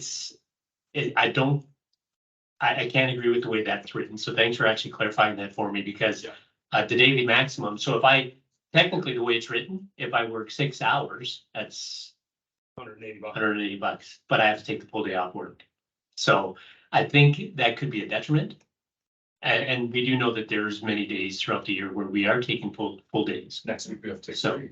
right? Yeah, I'll take 3 days off next week to Yeah. go to May. Yeah, and then our budget deliberations, there's times where we have that, or strategic planning sessions. So I think that if we're gonna make the recommendation that we move forward with this policy, we'd obviously have to amend section 6. That reflects the reality of the work environment those of us who work. Yeah, I'm gonna ditto both of those comments. I mean, being self-employed, I have a lot of fluidity in my ability to pick up and go. But once you've, told your guy, you don't come in today. Well, I just sent him home. He's losing money. I can't make the same quality of production at my job when I don't have my second guy there. So I've essentially done the same thing. I've compromised my entire day and my production and my scheduling. So I would agree that, everything is good, but we have to make the point in here of the 4-hour maximum. Just like all the per diems prior to. Lessons is 260. What are they? 260 at 4. 260, yeah, so, I would make that addition, that would be my, Just a minute. same thing, so we'd be looking at 12, would have the 2 million. I would suggest we have, number 6, the 240, and Hazel, you would have your parental leave. I'm taking out number 4. You're taking out number 4, let me just make sure. Annual increase. Yes. So removing 4 entirely, Cindy? Yeah, just, it's reviewed prior to the. And that can be part of your policy for when you do your review again to bring that back up to your for a year cycle. Your syllabus, as it were. Would be included in the budget the year prior to the election. There you go. Okay, so what I'm hearing, we just went down the road. Mentioned them. Verna, how would you like those? No, I'm sure you jotted them down. Would you like us to vote on each one individually to be added? And removed, and then we can accept the document? Mind if I pop them on the board? Oh, absolutely. Then- Let's get this one done and dusted and, Make sure everybody's happy with what's going forward. okay, I'm gonna let you lead this from here, Verna. So we have number 4, number 6, number 12, and what number are you? Or Hazel? Number 14. For me, number 15. 15. Remove number 4, section 4. And then section 6. Section 6, add 4-hour maximum daily for 240. Sorry, I'm not really understanding how that's gonna work. We're gonna have to refine that a bit. Okay, so you got your half day, your full day, so a full day. Want to keep with it. You guys are saying you want to keep with the current system. Yeah, right. Just Keep the structure and add the full day, 240, it's 4-hour plus, that's it. More than 4. It's still hourly underneath, like you recommended. Sure, I've got no problem. I don't think with it works. let's see, let's see. I mean, it's so similar now, even at the $30 an hour. I think that we just keep what we've got and change the numbers to reflect that. Yeah. Including the 240 for a full day. So technically you could do over 4 hours is 240, in between 2 and 4 hours is 120.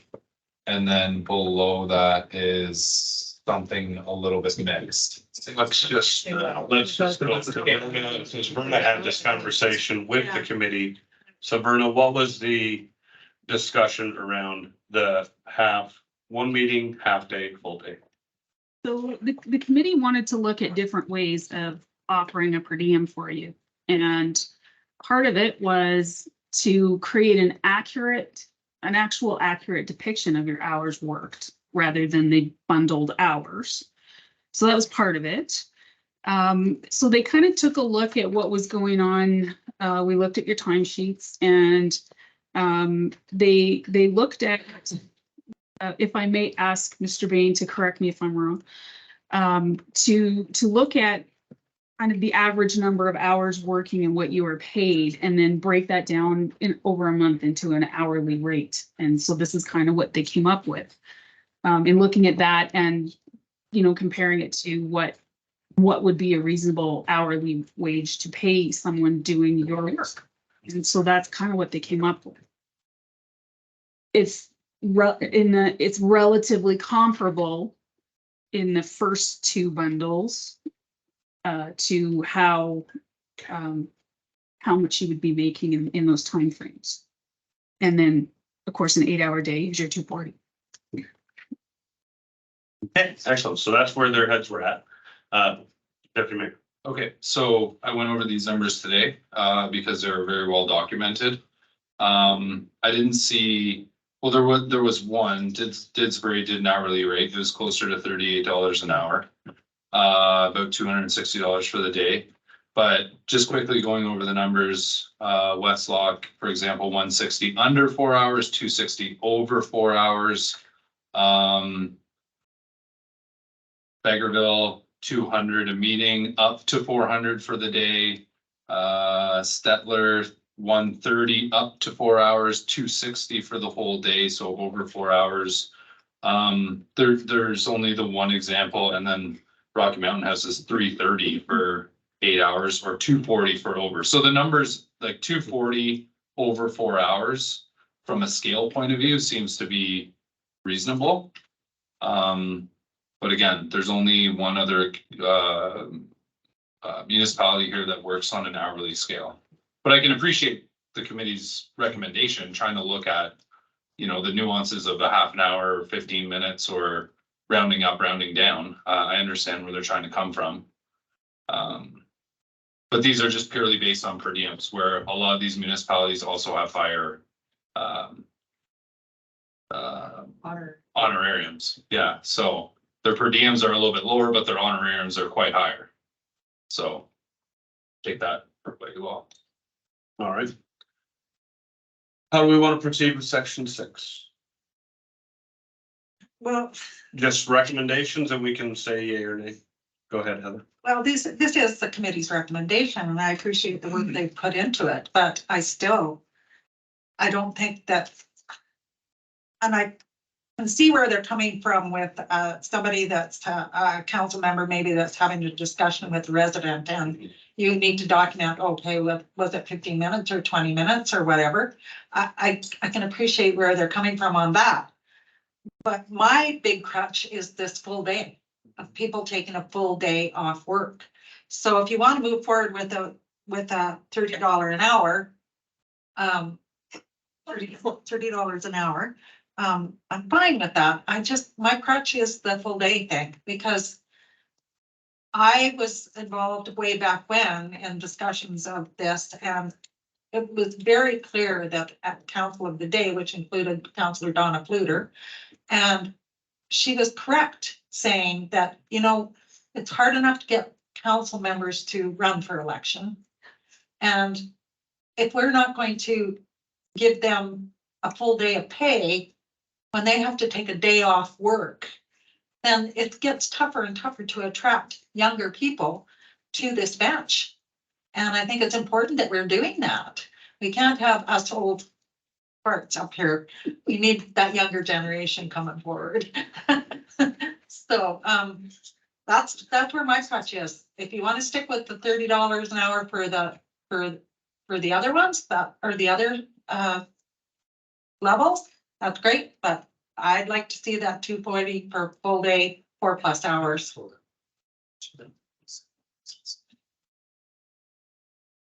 Could I suggest that we scale a 60, 120, and 240 for the 1 hour to 1 to 2. The 2 to 4 is a 120 and a 4+ is a 240. I like it. Somewhere in here, there's a recommendation to add the actual hours of the meeting to the timesheet. Yeah. And if we're doing that, I support your scaling concept. We're actually taking less per hour, like going by the scale. Because they're recommending 35. Or sorry, it's the same, sorry, excuse me. It'd be the same, it just addresses the whole day. That's it. That's all. And it's only 40. So it still keeps the $30 an hour. Yep. After 40, the 240 kicks in for after 40. That's all. Cindy. I'm good that, I think it just needs to be clear that we have the actual start and end times on our timesheets. And that you made a mention about talking to residents, that's part of our honorarium, we should not be charging, and they recommended that that was taken out, but I never agreed with that when it got put in. Yeah, That's part of your honorarium, if you wanna meet with the development, if you wanna go to a parade, that's honorarium. And so we clarified that, but I think it needs to be clear in the policy that it's from the documented, cause it's, and we put it right, the start time and end time of the actual meeting from the minutes, then there's no confusion. Oh, okay. So there's your $30 an hour, your $30 an hour, and then you're addressing the day off of work. Very simple, straightforward. Yeah. Easy, sticks in line with what the recommendations were, other than we've just altered them once. So I like that. Okay, that will work for number 6. And then there was The section 12, section 12, Dick. Section 12 is. Oh, which one was that? Councilor Gordon, your recommendation, please? Yeah, section 12. To, section 12 to change that to a 2 million minimum for our liability coverage.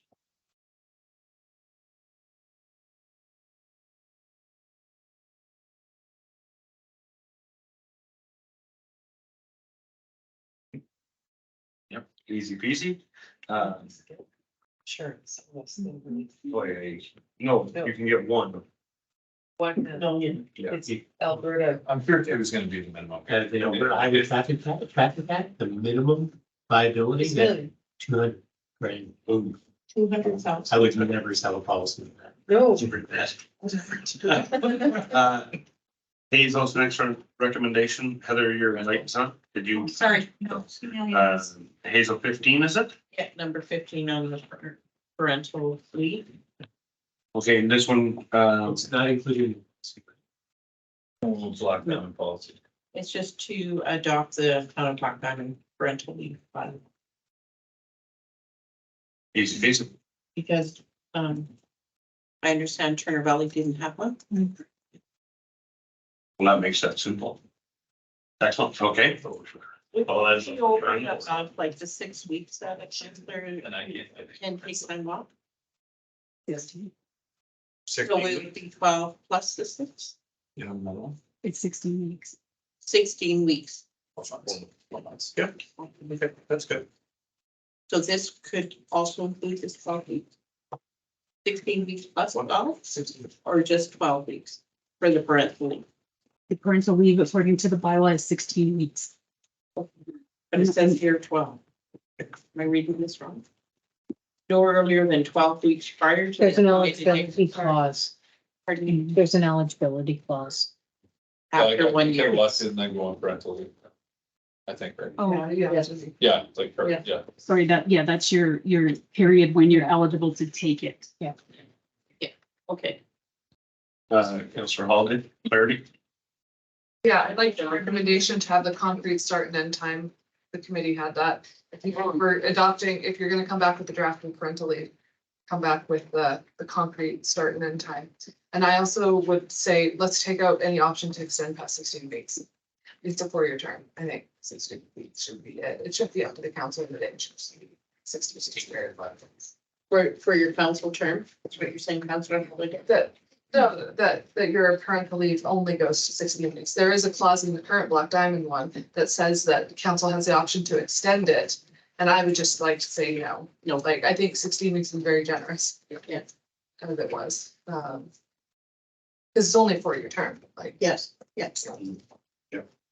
Okay, 16 weeks, final answer.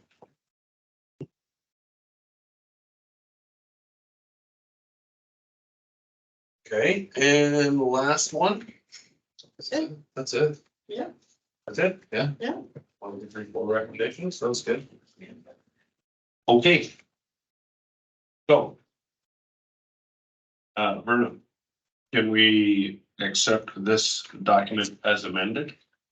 Would you like us to just put all that into one motion and you tell us how you want it? Make the amendments and bring it back. For Yeah. final adoption. Vernon, I'm looking for guidance I here. don't think we should amend and bring it back. Just make the change. It's the committee's report. Yeah. Are you accepting the rest of the recommendations? Yes. I can go ahead and make the adopted policy and bring it forward. Yeah, that's what yeah, Okay. Okay, so that's what I meant, sorry. we'll make a motion then on these to be added. Actually, I just said we shouldn't amend the report, including changes Except to. report as amended by, okay, yeah, good, sure. Accept the report to council, including the following changes. Okay, Request the following changes to be made to the final document. Okay. We don't change the report. Correct. that's right, yeah. Accept the report to council and request following changes, policy be commended. Just wait. Yeah, just wait, just stop. Just stop. My finger's nervous. How's that? Does that work better? Okay. Okay, I will make that motion, right there. All in favor? And we will move on. Thank you very much for that. Thanks again, Ted, for attending, and giving us some points clarity here, and Verna for obviously the work you put into this, which has been extensive for you to understand, so that's good. All right. Utility rate review. Some heavy lifting here. Who wants to take it? Miss Middleton, who wants to take it? Let's see. Through the chair, Mayor Crane, I'm going to hand this off to my colleague Lisa Zier. She has done an incredible amount of work. She also is responsible for all of our utilities, working with the customers and distributing the bills to the customers. So as well as working on West End. So she has in-depth experience when it comes to dealing with the utilities. So Lisa, come on down. Oh, okay. Right to the middle there.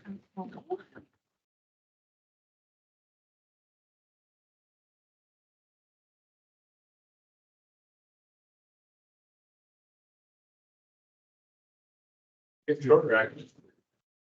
Okay, forget the choice. Yeah. Okay, Lisa. Okay, thank you. I It's all yours. think if, look at the PowerPoint, I think if we start there and have some specific points to that. That's probably a good starting point if you guys do that. Yep. Absolutely. You have controllers. Verna. No, I do not. You'll have to wink at Verna for your slide to advance. If you want them. Oh, I'm not sure where they are, but. They said yes. It's like, We get one.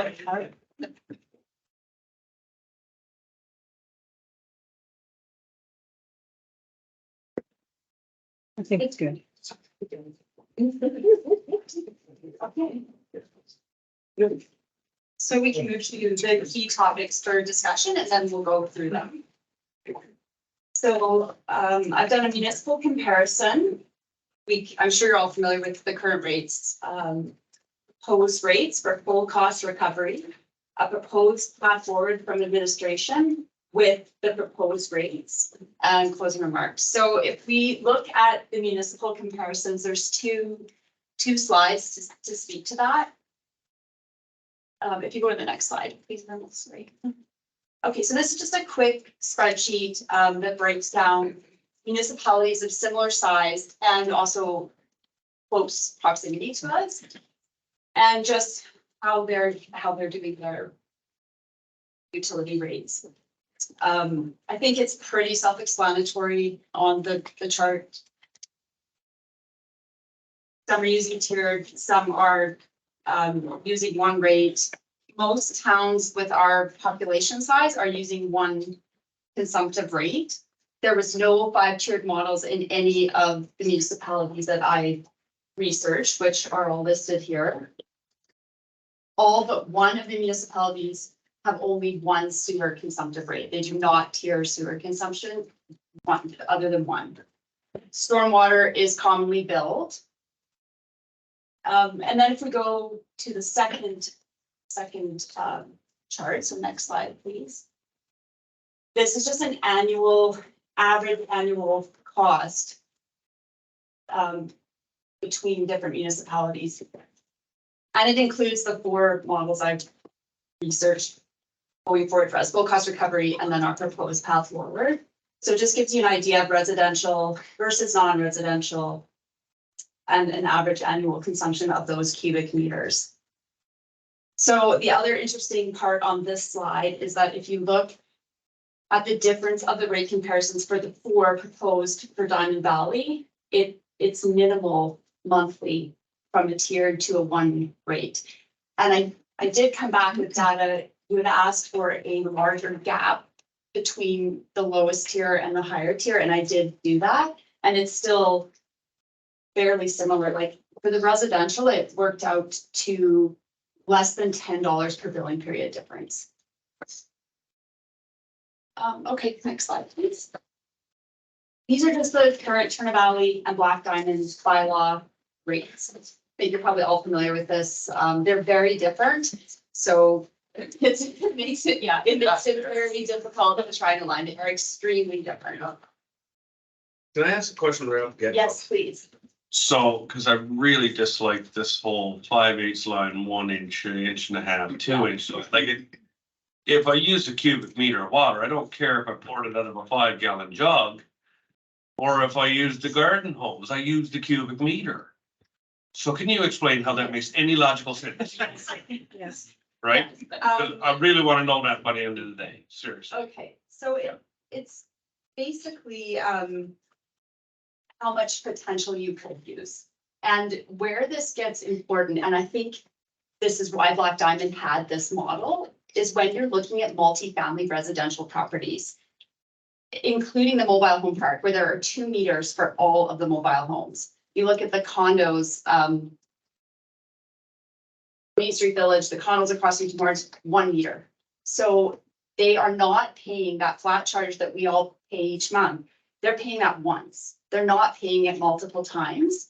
So the meter size helps to offset that. And that's why the residential meter size is higher than the commercial for the same size meter, because you have to offset the lack of collecting that flat charge per user, per condo, per mobile home. Because of the 1 meter versus the Right. 20 meters for the 20 units. Right, exactly. Heather, go ahead. So Lisa, like, I get it for non-residential, for condos and stuff. Well, I guess they're residential, but I get it for a condo. To me is like it's a corporation. There's a corporation attached to a condo. Mhm. So that would be corporate. I get it for that, but I don't get it for single detached homes and things like that, that each one has their own meter. So they are paying 1 flat rate. So every residential, single family residential home is a 5/8 meter. Yeah. So they are all paying 1 flat rate. The only time you see a larger meter on residential is when it's servicing more than 1 unit. So that brings me to our conversation earlier tonight, is that I think there should be a very different rate for somebody that lives on a 1 acre estate lot with town water and sewer versus somebody living in a condo. Because I think the replacement cost on infrastructure is very different between those 2 places, yet they're being charged the same. And that's where I think the condo gets up, because they're like, well, we're duplexes, we're closer together. And to me, I think your property zoning, lot size obviously is one way. I know I've heard that being done, but just your simple, if you're an R1 house, or if you're a country residential house, or a condo R3 or R2, I would think that would be more equitable than the actual size of pipe. So the meter size indicates the flow capacity and the potential demand. I have not come across any sort of billing that way. It's all either meter size or flat rate. Yeah. Consistent flat rate. Yep, go ahead, and then Hazel. Can you clarify, full cost recovery, are we talking about the full cost of operating our sewer and water every year? Or are you talking about the full cost of replacing it and operating it? So capital and infrastructure. Yes, so You're talking both. we're talking both. So what we're trying to do with the flat rates is recover capital infrastructure. The consumption covers operations. And that has not been happening. Right. That is the model that we're trying to move towards so that it is full cost recovery. And so in your list, I think you said Didsbury were full cost, so, and you asked them like cost of infrastructure as well, capital. Yes. So most places are not doing that, so that's why like Didsbury is high on the list. I think they're trying to, some are trying to, but you're correct. And when you look at those comparisons, Didsbury is very close to what our rates would be if we were full cost recovery for both capital and operations. So what's the difference? And they also charge monthly and they also charge $2 for paper billing. I love that. So why have it on a flat rate on a utility bill every month versus part of your, like an infrastructure charge on your property taxes? And then you could get slightly different, like philosophically, like, because people really hate it when their water bill is different amounts and then summer it's different versus property taxes, at the beginning of the year what it's gonna be, and that's just the way it is. So I'm just wondering if it's more palatable if we had it more in the property tax. I don't know if anybody agrees with me, I'm shooting from the hip here. And your flat charges But are. people getting more angry about utility bills than their tax bills, it seems like. So to keep going up, I don't know, maybe you're getting different. Yeah. That's just what I get. Maybe they just complain about it. Fair enough. Yeah, so the flat charges are consistent and that is what should cover infrastructure. And then the consumption is based on usage. Okay. But wouldn't the property, because generally if you have a bigger property, you pay more property taxes, therefore you would pay more infrastructure. Is that more fair than somebody living in a small apartment paying the same as somebody in a big house? On a big lot. If I may address that from a different angle, a lot of the costs, and again, I know the sewer side better than the water side, but a lot of the costs we're seeing are from the actual facilities. And those costs are what they are, and you're using them regardless of the size of property you live. So when we look at that, it doesn't matter what size of lot you have, those facilities to treat water or to treat wastewater, they're expensive. Well, it was 4 million for Sunset though, so that was just 2 kilometers of road, so. I don't know, if you added up the cost of all your roads in town versus the cost of your water treatment and your sewage, I think the roads are gonna probably win. But I don't, just philosophical. I see, but you could have 12 people living in a small house, flushing toilets all day, and one person living in a great big house, hardly using it at all. It's in your paying for consumption. Right, exactly, so they're gonna pay. I just worry because I know we had the development of the 1 acre lots up by the golf course that are gonna be fully serviced, and I know that when it comes time to replace that infrastructure, and there's only 21 residents in that area, like density pays, right? Like it's way cheaper. So it would be nice to have a way that if people are going to build large lots with town services, that they pay a little bit more. You're not wrong. Right, or versus if you're in a duplex like the condo guys, that if you're in a duplex, you've squished 2 properties into 1 property, that saves us as a town on water and sewer, so. If you're paying. Better assessments.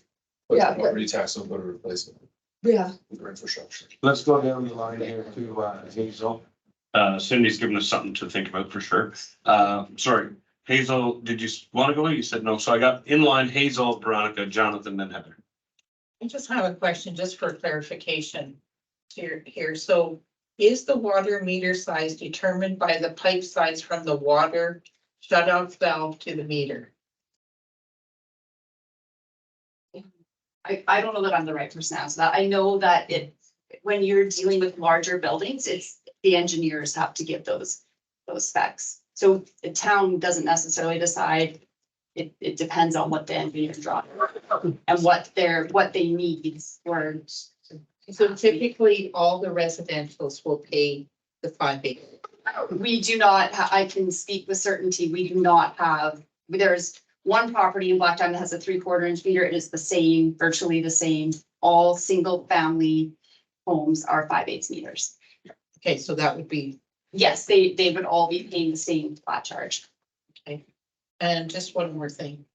Sorry about that. Will admin be eliminating the wastewater stabilization fee and water stabilization fee that the Turner Valley residents currently pay? We are proposing that, yes. Okay.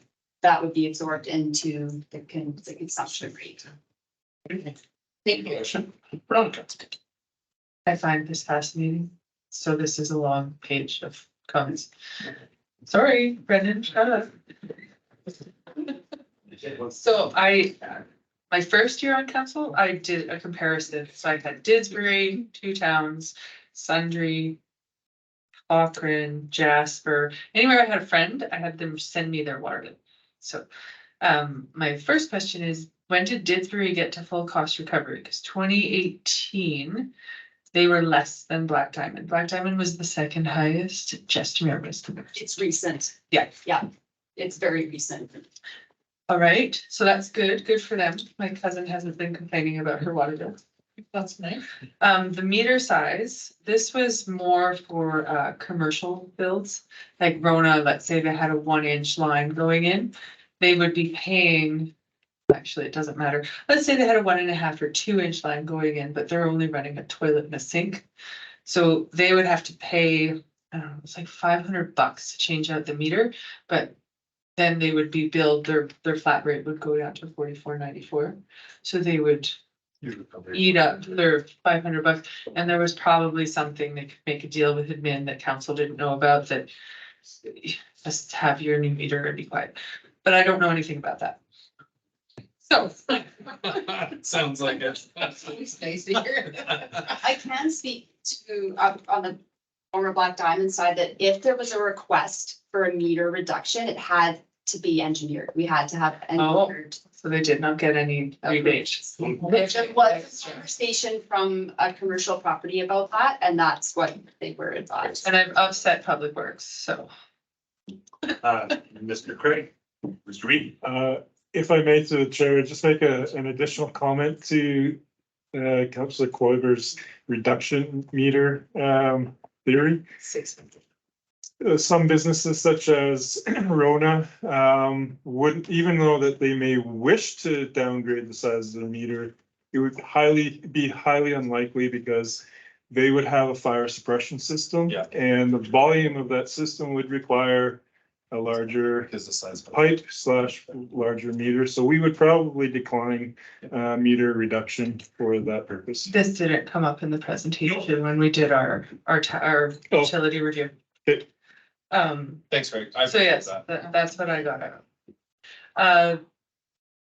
I don't agree with hiding the cost, the flat rate in the of the utility in the tax bill. I think it should just be laid out. Just upfront. This is how we're running our show. And then when we did our Black Diamond increase was in 2018, I'm pretty sure. But we asked the engineers, why can't we have, $16 per cubic meter, and then people could see a savings that way. They could reduce their water consumption.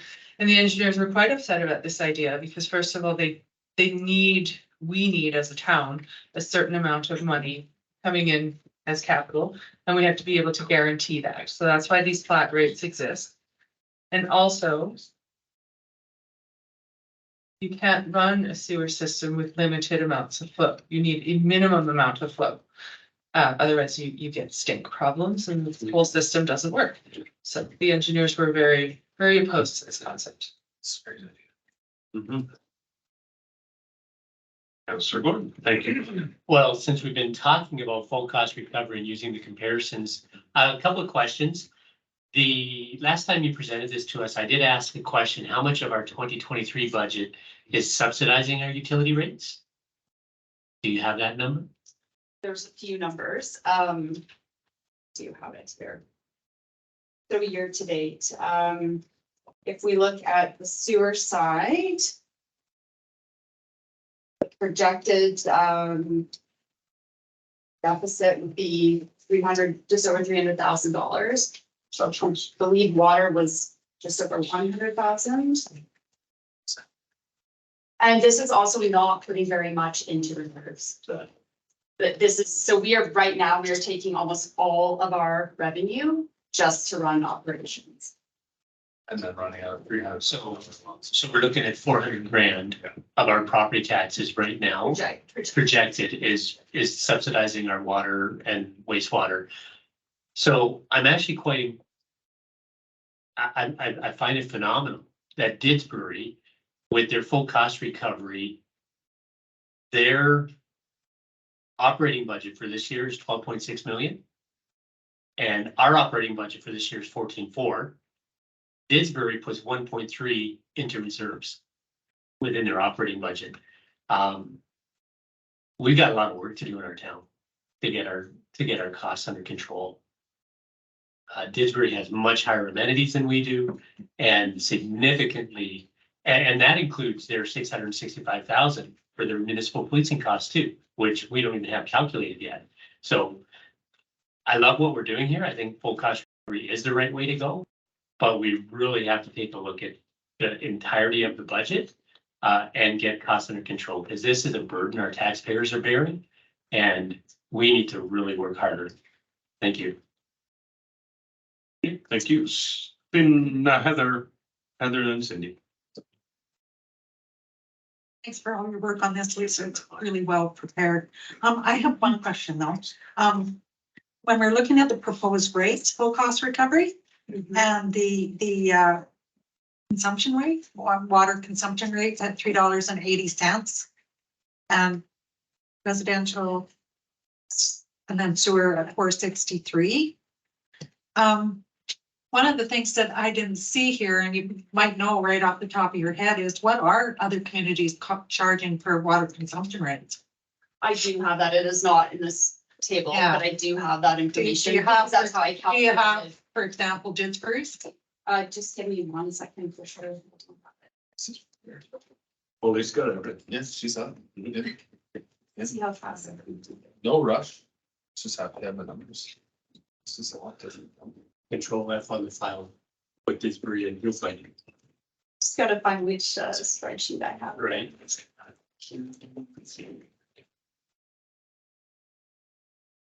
310 for water. Oh, no, 450. Well, and Didsbury also has they have a distribution and a consumption charge. Yeah. 450 total. So I'm not quickly pulling it up here. My apologies. 4-year transition pay. It was just a wondering because I know other communities that I've spoken to, and I believe that Carstairs, Crossfield, they're part of a co-op. And when I was at municipal function, I was talking to one of the mayors there, and they were mentioning that their water consumption charges were $4.80 a cubic meter. And that was part of that co-op, I believe, north. I thought I had this all organized. I apologize. I had it all in a folder and I can't seem to find the correct No spreadsheet. worries. But I do have all those numbers and I'm happy to send them if I Yeah, can't that'd be great. find them quickly here. It was 450. On the website, it's 450. 450? For Didsbury. Yeah. There you go, Lisa. Oh, thank you. Was it in my folder? Yeah. Just opening up the wrong one. You've been very good. Yeah.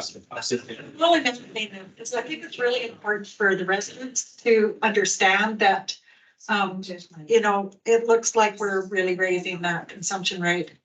But if we do want to reach full cost recovery and if we don't want our tax rates, so if we could get that leveled out, the tax rate should also level out, right?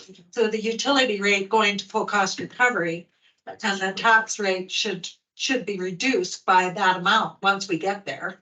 And I mean, if we're gonna do it on a gradual way, you won't see it immediately, but each year you should see a reduction because we're going to full cost recovery.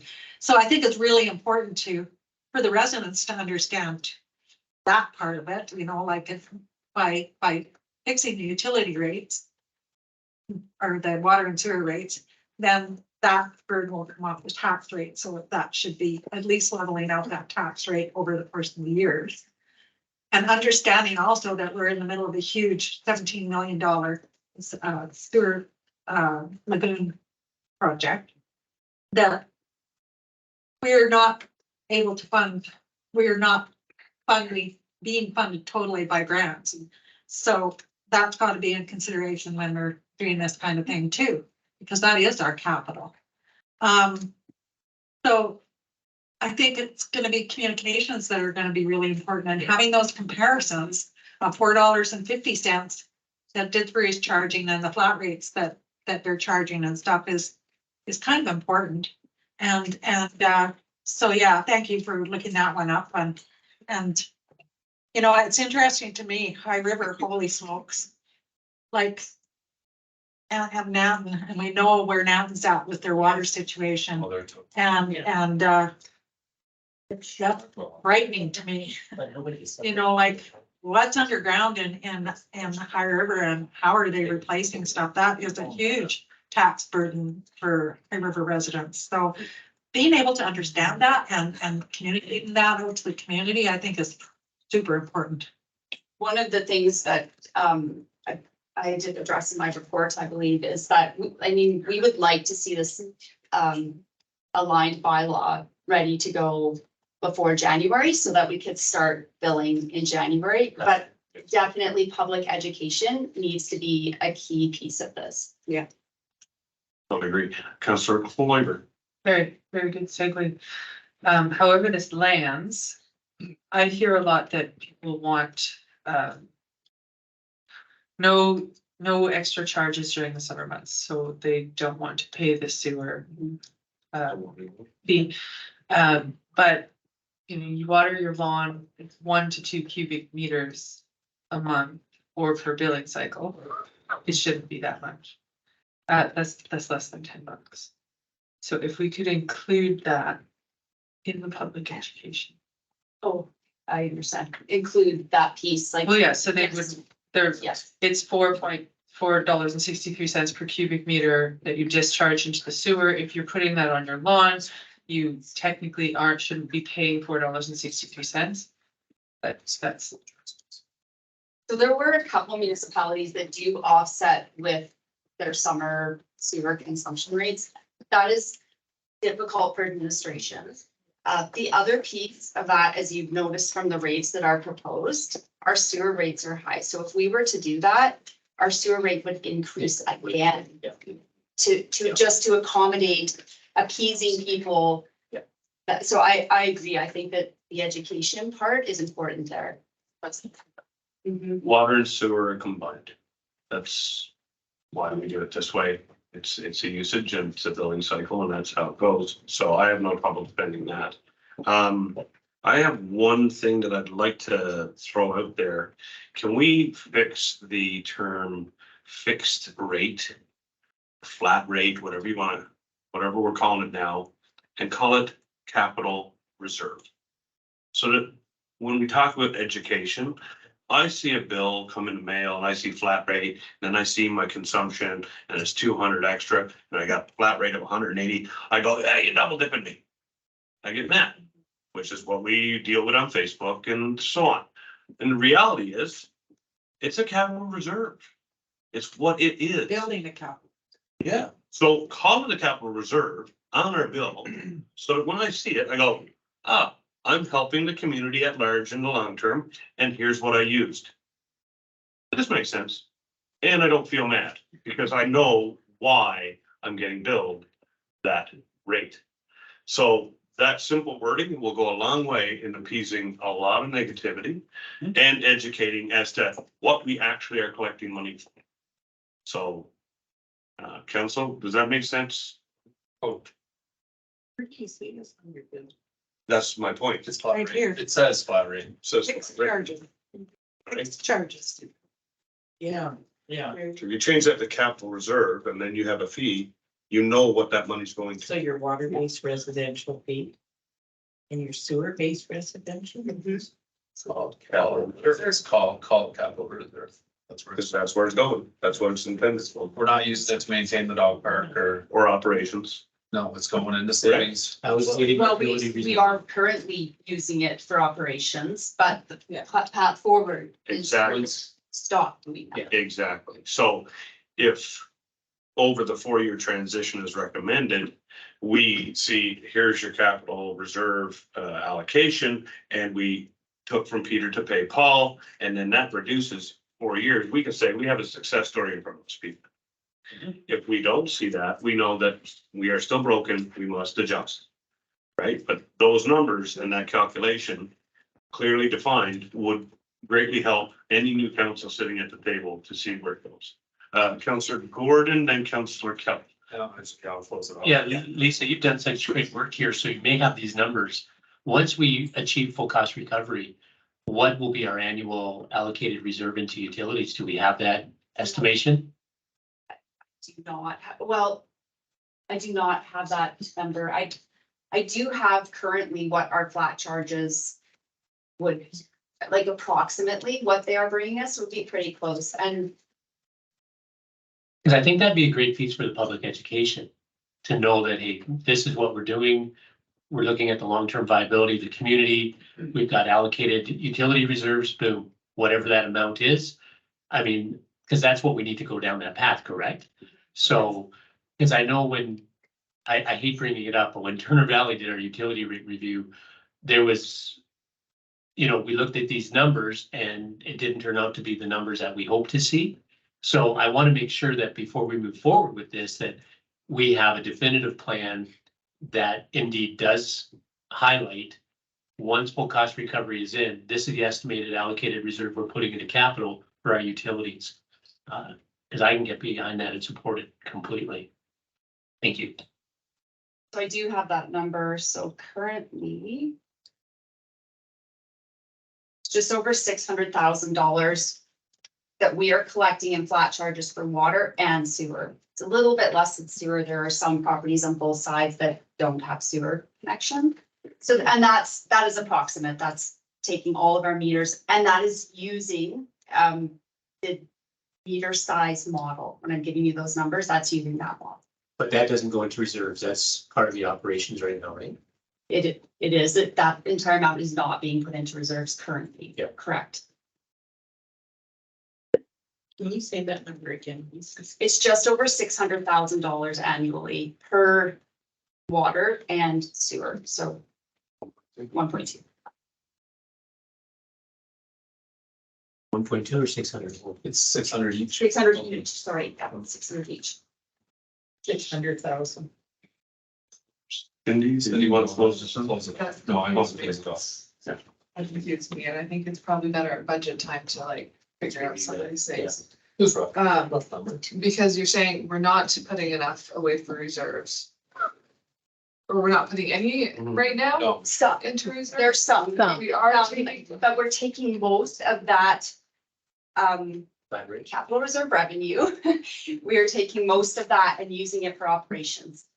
but the goal is that at the end of this, however many years we do it, that we should have 1.2 million going into capital reserves. Correct. But to also take out money from the operating budget or to lower our taxes because we're now charging more utilities, that's not really gonna happen, is it? Like, is our budget gonna lower? It should, yeah, because we're gonna take, like, when I'm giving you those numbers here, that's coming from property tax income Right currently, now, because yeah. they're not Yeah. covering the cost of utilities. So if we are covering the cost of utilities, that line item should be, 400 plus. or We just need to be Yes. careful because I remember the last time we did the utility rate review, we're like, oh, it's supposed to be 400, but then it was now 200 and then it was all of a sudden, nobody knew what it was. So, yeah, if we can see that out, like how much the property taxes are going down, how much is going up. And then the additional what's going into reserves a little bit more clearly, that'd be good. I'd also like to ask, can we go to the monthly billing? Yes. Yeah. Yeah. May I speak to that?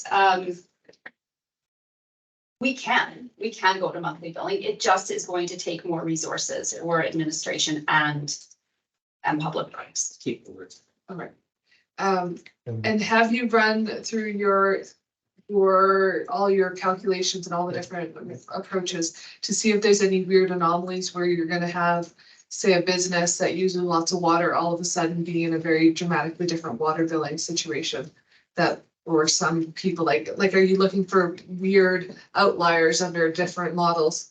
Like, I know, so there's like 2,000 bills, but does your spreadsheet show you that if you do something new, these 5 businesses are gonna be at our door because their tax bill isn't like going up 25% like everybody else's, they're just going up 200% because of some change in this?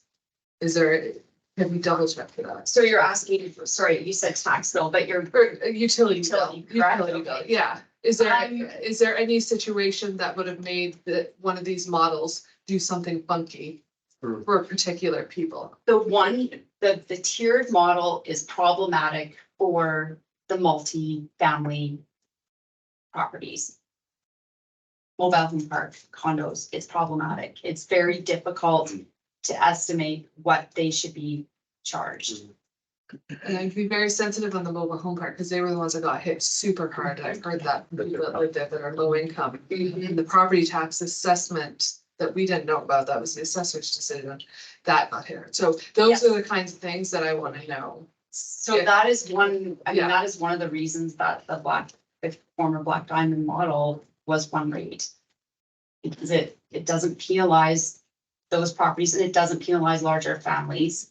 That's helpful, but those properties are difficult. So in the model, I did actually pull all of that consumption out, because we should not charge them, in my opinion, the highest rate for consumption when you have 2 meters servicing over 80 mobile homes, or you have 1 meter servicing 40 apartments. So like car washes, breweries, all of those, hospital, schools, you checked all, yeah, that's what I'm saying. Just check to make sure there's nothing weird.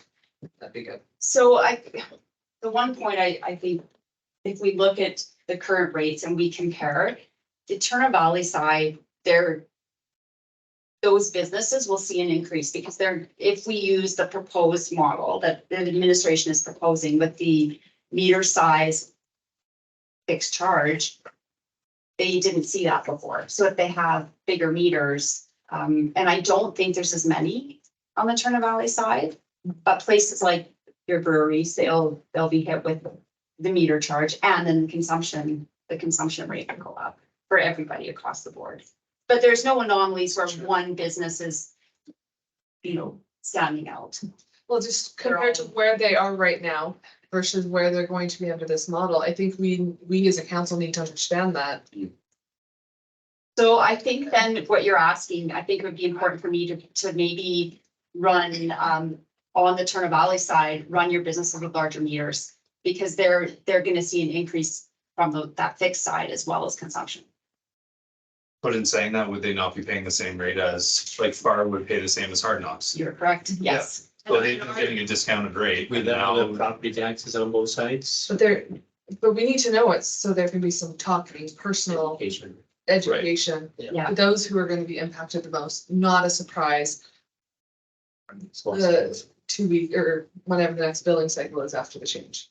Oh, no, I agree. Yeah. We need to put this out there sooner rather than later. By January, have it ready. So we're in September, that gives us lots of time to get started.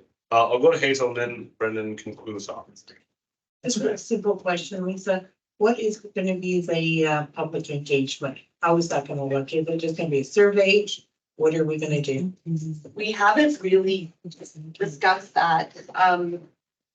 I guess all I can speak to is I think it's important, and I think we do more than just one form of public engagement. We can, and if I may interject through the chair, Councillor Martin, really the reality is we have to change the rates so we can engage public, but it's only going to be an engagement as an education and communication piece. It's really, we don't have any alternatives about, do you wish your rate to be this or do you wish your rate to be that? It's really, we have no option. The other thing to really consider is as we start to develop, and we've been talking a lot about development and where the town is going to grow. There's an opportunity as we grow, certainly on the wastewater and the sewer side, that will start to level out and you won't see dramatic increases because of the cost of what we're having to pay for the lagoon. So you're going to see as development, there's some development there. It can assist us as we work through this model. Thank you very much.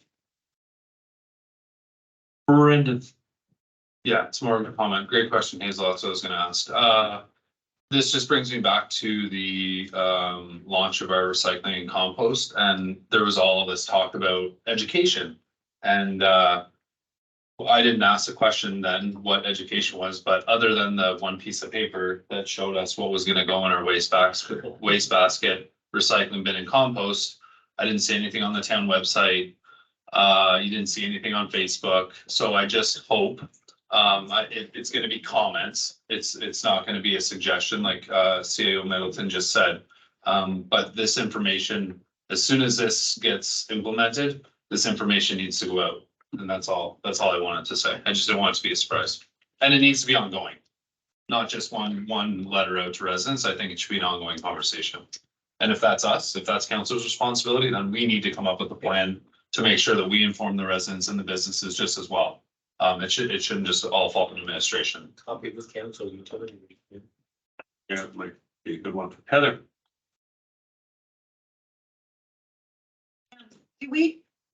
Council could direct admin to prepare a public communication plan for this. We don't have those policies combined yet though, so do we? Oh, great. So I think that could be a motion flowing out of this is the public communication plan. And then I also like the recommendation of the rate full cost recovery phased in model. For the reasons that administration has brought to our attention, and those reasons also should be included in our communications.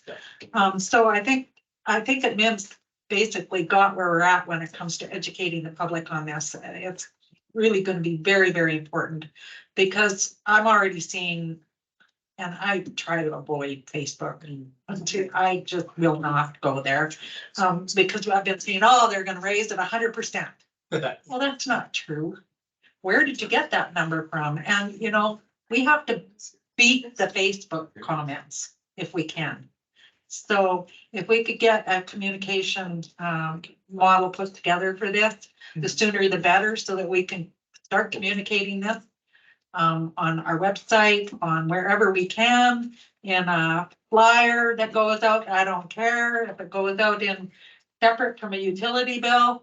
It's really, really important we get on top of this before we go forward and pass this.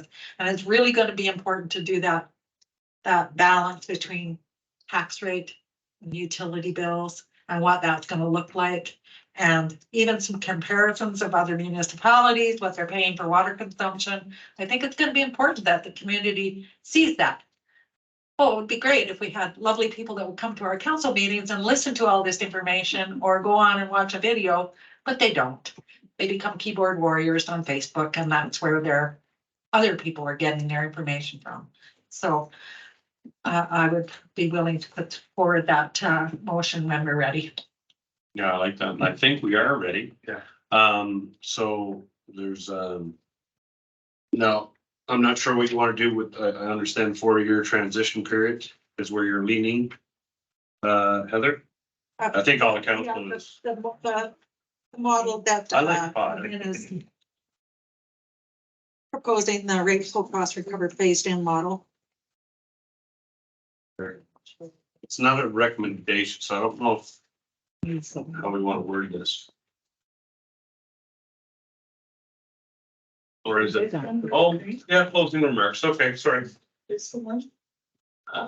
It's not the one I'm looking at, it's 77 and 92, but go to closing remarks. It's just. Let's make sure we're on the right. This is like 200,000, we'll say. It goes up. Yeah, so you want to look at the 4 years, the full cost recovery by 2027. Right? Cindy? That one, We're not approving it, but we're saying that that's what we want you to use in the budget, and work the numbers. working the number of the budget this year. And the bylaw. And the bylaw. Not that one. Yeah, it's this until we actually see the Not that bylaw. Not this one, for No. Why not? Yeah. That's 1 year slap down. This should, no, this is this year, first year. Yeah, Just 2024. that's bringing the rates. to- Okay, thank you for clarifying that. What? Because I'm looking at 24, 25, 26, 27. The 4 year phase, but you're saying that's just the first year of. The first year, yeah. Well, it should be like- Thank you, thank you, thank you, thank you. Yes, You go from this to this, and that's. okay. I'm good. I understand. Everybody else understand? I would like to know what the final cost will be It's in 2027. But the Full rates cost will coverage. be, but the rates will be. I have those numbers right here. Now, there was some assumptions made on those rates, 3% inflation each year. That was one of the assumptions we made. The other one is, which is population increase at 3%, which is roughly around 100 homes using 20 cubic meters by monthly. So your 2027 full cost recovery numbers would be 380 consumption for water and 463 for sewer, using those assumptions with inflation. Yeah. And so that rate remains, 20. or sorry, the capital reserve rate remains. I had that, I left that alone because I felt like the consumption was a big increase. So that's, I mean, that would be a discussion point for you, but that is with the same, same flat charges. Only by 2027, everything is going into capital. Nothing would be offsetting operations. Right, So- so that's not adjusted for inflation, the 1.2. Going into reserves. That is just that model, you're correct. No, I have not adjusted that. The 1.2 going into reserves is just using the flat charges and the meters we have currently, the meter sizes and the number. That number will increase as development increases. So we're going to see more accounts. So as every account that adds is an additional revenue. Okay, so at the 380, just clear. So at 380 at the 4 year mark, that's basically a 20 cents per year increase. Ding, ding, ding. Incremental, based on a 3% growth, inflation and so on. So that's your hedge. Yes. Okay, so it's 20 cent hedge per year. Revenue is 246. Diamond side. In 4 years, it's going to 380. Where are you, The 246? current That's what pay it is. $2.46 per cubic meter a day. That's what I pay. And but the benefits are the. Of course, but just remember that. Yeah. So you're It's paying gonna be a long 246 conversation. today. Oh, it is. In January, are you gonna pay $3? No, in January, I will be paying 327 if we go with the one consumption rate. This is Okay. here. I paid money in the six, I'm gonna go to 327. Yeah. It's a big. On this one, yeah, but this one is the, That's Black Diamond's current rates. yeah. So Turner Valley's current rate is Look there. 196. Yeah. And in January It's gonna go to 327. Correct. And in 4 years, by 2027, it's going to 380.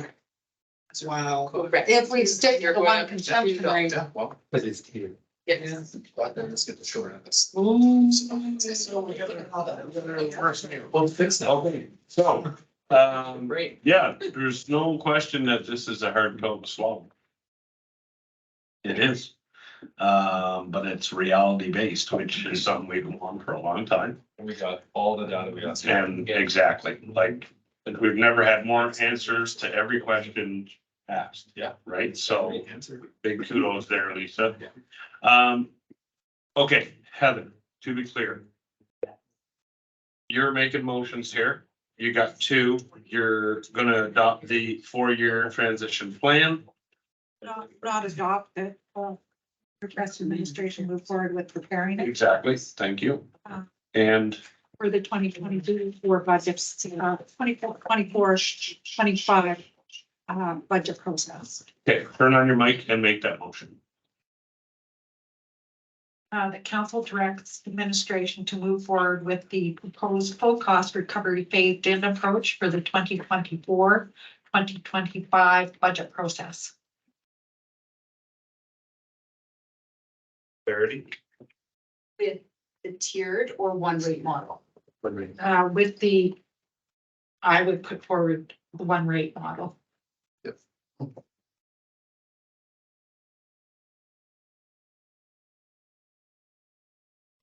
Just because I want to know. So the one rate or the 4-year transition, No, no. is that the same thing? No, it's not. I can confuse anybody in this room. I can do it.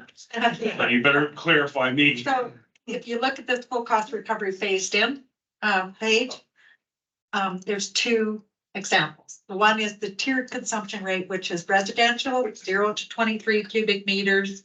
And the other one is the one consumption rate, period, no tiering. Veronica and Brendan, double team me. They got me. You're good. Any further discussion on the motion made by Heather? Heather, there was an additional thing that you wanted to do, but we'll make that a second motion after. Yeah. Okay, all right, so motion on the floor. Any further debate, questions, Q&A? No. All in favor? Okay, that's one pill down. Heather. That council direct administration to prepare a communications plan for the utility rate. Full cost recovery phased in approach. Yeah, give it a month. End of November or middle? End of October. Be nice to get To start, because we want to get this before January, so I'm gonna say we should see They it. come back with the plan, and maybe the plan could be prepared for the. I would look to our communications group for this. Is it possible to put something together for council's approval at the next meeting or the first meeting in October? I would look to. That's the same meeting. Oh. Second meeting of October. Second meeting in October. I would say second meeting in October if possible for our approval so that we can get moving on. Because it's gonna be all part and parcel of the budget process. Respond through the chair, yes, as long as we have all the information and it's reviewed first by administration that's involved with it. Great. Okay, sounds good. Great. If I may, through the chair, so with the expectations of having a communications plan, does council have an idea of how they would like that to look so that administration has a little bit of direction? Education is really what we're looking for and what that might look like and where it would be. And how to get it out, I guess. For me, like I mentioned before, fixed rate versus capital reserve. Explanations of where and why, how much money has been taken from reserves to offset costs. That's it. I think what we need to see from administration is the actual plan. What can be put together, where it will be, all that kind of stuff. So I don't think we can direct administration. I think you'd ask him. The little bits of it, it's just what, where, when will it be prepared for, what will be included and all that, and that's how we come back to council for approval. Okay. Okay, so through the chair, thank you, Councillor Thompson. I think that's very clear. So we're really trying to prepare the plan. It's not about the content so much right now. It's about the plan. Yeah. All in favor? Thanks, Heather. Excellent. Great. Thanks, Heather.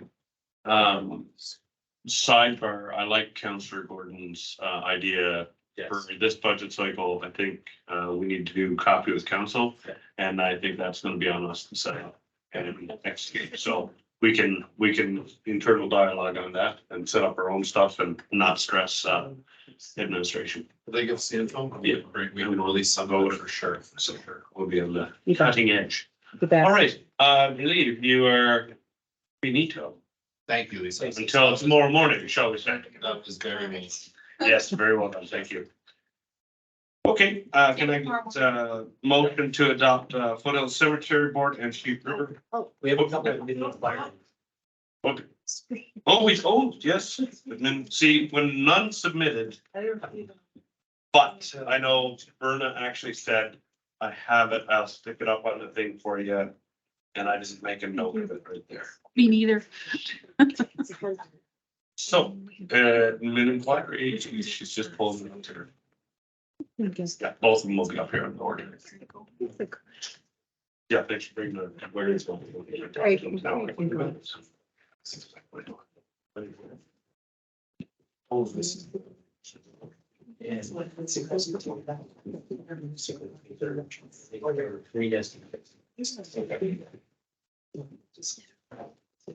Yes. Okay.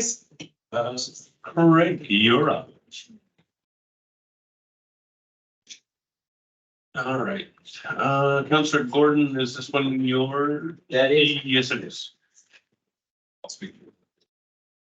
So if I may, before Mr. Beaton speaks on this, we've received multiple emails and phone calls, I think each of us have, about the removal of the handrail, which residents considered a safety handrail at the very south end, going up into Willow Ridge.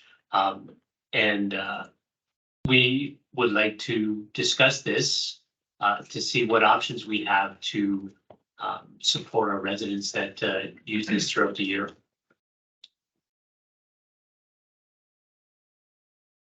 Thank you, Councillor Gordon, through the chair.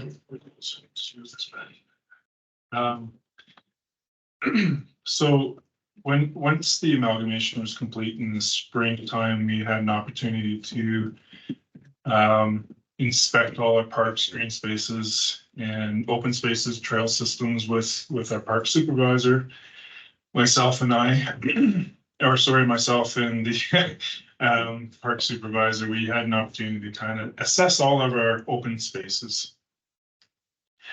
The primary reason was to identify all the new territories that we had to manage, and there had been a long-standing record of complaints about the quality of snow removal in certain areas. And so we went out to identify those areas for the upcoming summer where we could become more efficient with our mowing practices, as well as for future reference for our snow removal practices. When it comes to snow removal, it can be a challenging task, especially here in this region with the numerous Chinooks that we receive. Snow, when pushed off the edge of a trail, of course, like your driveway has a snowbank on the edge, and every time that the weather becomes warm, that snow starts to melt, and gravity does what gravity does, and water starts to flow across to the lowest point. Then, of course, that sunlight goes away and everything starts to freeze, and now we have a layer of ice. That layer of ice is not something that's simply removed. It's not a product that can be addressed easily, especially when it's a continuous and daily occurrence. You put down sand, you put down salt, it melts through the day. In the evening, it gets covered back up with more ice. And as that builds up, we try to continue to remove that. At this particular location, there's a large handrail on the very edge of the asphalt trail, and there is a slight canter to the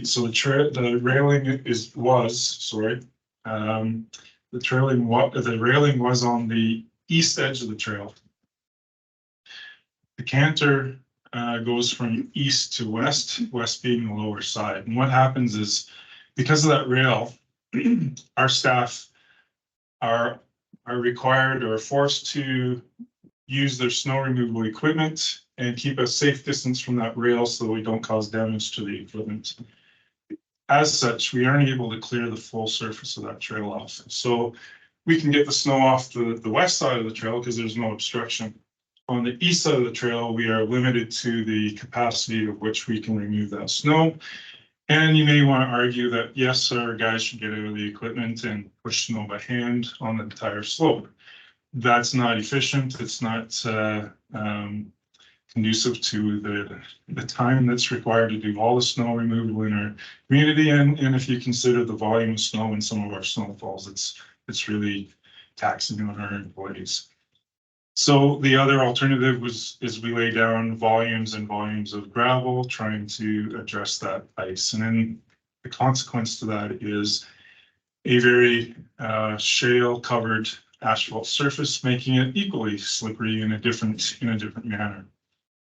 Summer maintenance, because of that railing, same issue. I don't know how many of you have ever noticed that weeds and grass, weeds in particular, really love to push through asphalt.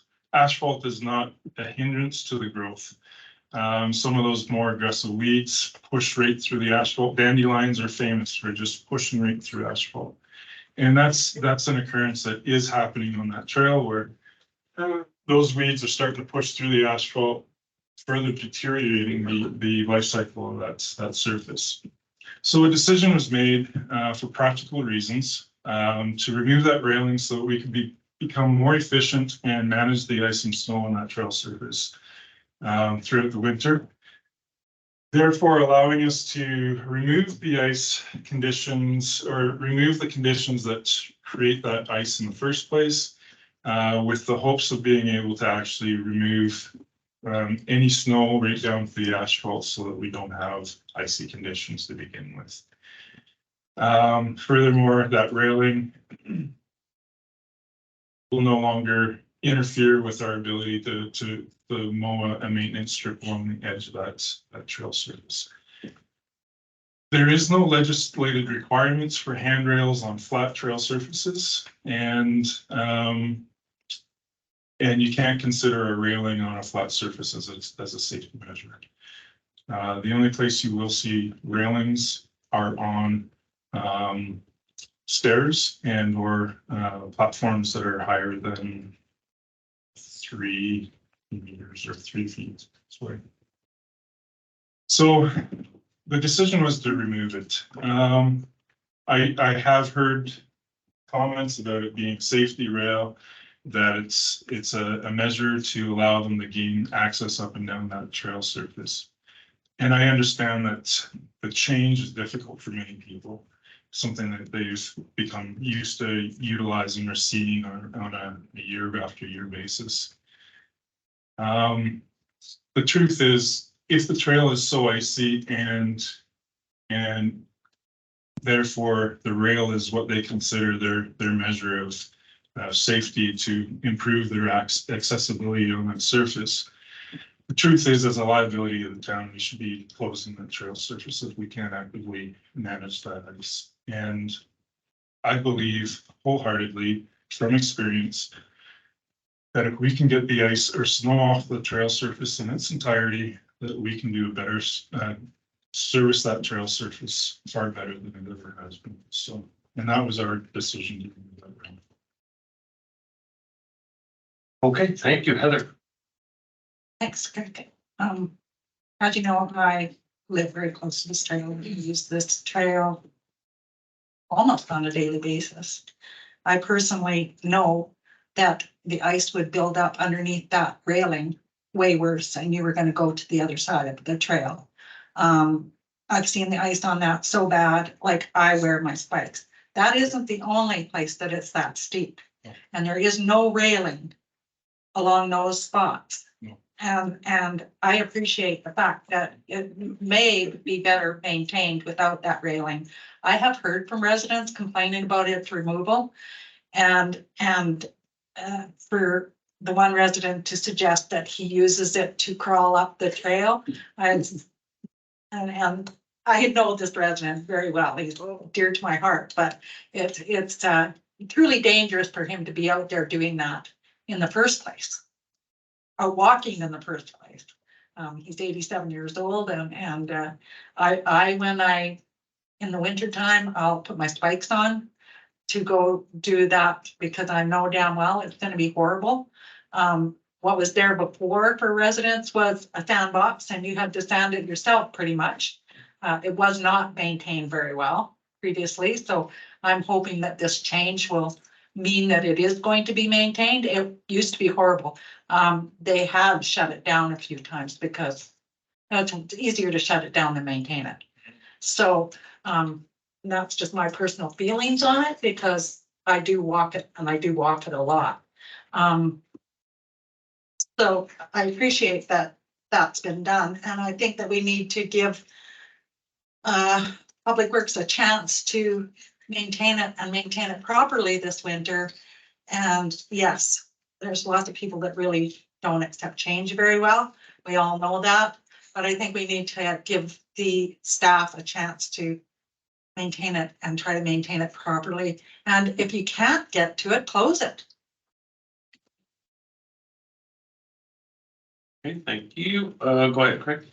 Thank you, Councillor Thompson. Through the chair, I agree wholeheartedly. That trail, if as dangerous as the residents try to make it sound and the importance of this rail for their safety to gain access up and down the hill, it suggests to me that there's a greater problem on this trail surface, and it really poses a liability risk to the town. So if we can't resolve the ice issue this winter, I would highly recommend we close that surface during the winter. And I believe the other trail that you might be mentioning is halfway between. Just to the east, and our recommendation, so this may become an issue this winter as well. My first recommendation this winter is that we're going to close that trail. It's impossible to maintain. I've seen the maintenance that was done previously, and I understand why it's impossible to maintain. It's very narrow. You have a chain link fence on the one side, and you got a rock retaining wall on the other, and it's steep. So any equipment that comes or goes on that hill is at risk of sliding out of control and risk of damage to property and or equipment, and worse, possibly risk to our operators. So we will probably close that trail this winter as well. And there is another trail that we do close every winter, and I've taken a little heat over the years for closing it, and that's over at Riverside Park.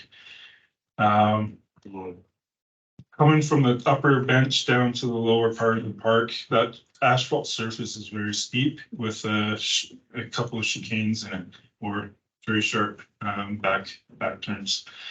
And we've actually lost, we had a piece of equipment slide down the hill and over the bank. And from that date, we've closed that surface. So we don't maintain that trail in the winter.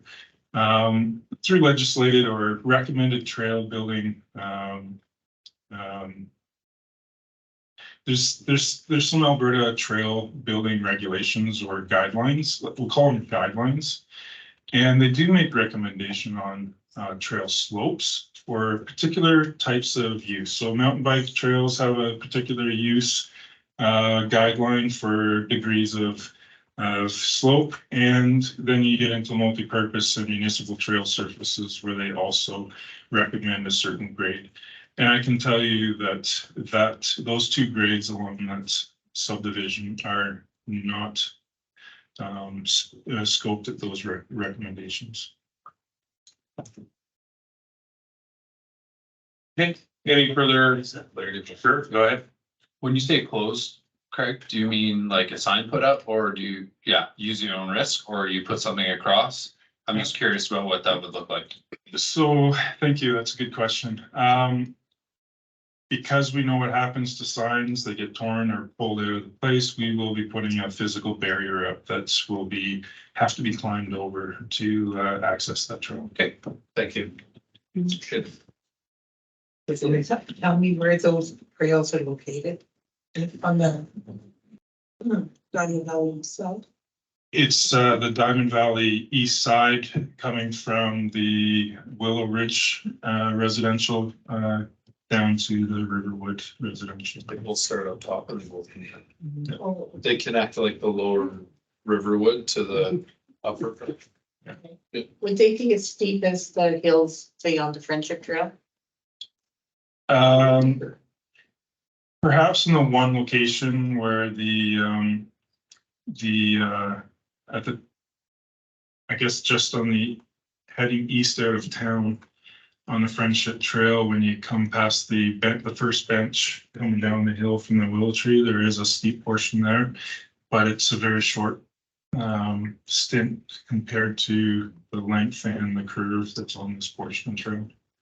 And for the record, if you ever walk the Friendship Trail in wintertime, we maintain that where snow is beyond the edge of the trail surface, and then we use a brush and we are able to sweep that off. And it's rare that you see ice build up in the trail because we are able to manage it wholeheartedly. Okay, thank you. Any further comments? Next, administrator required, please.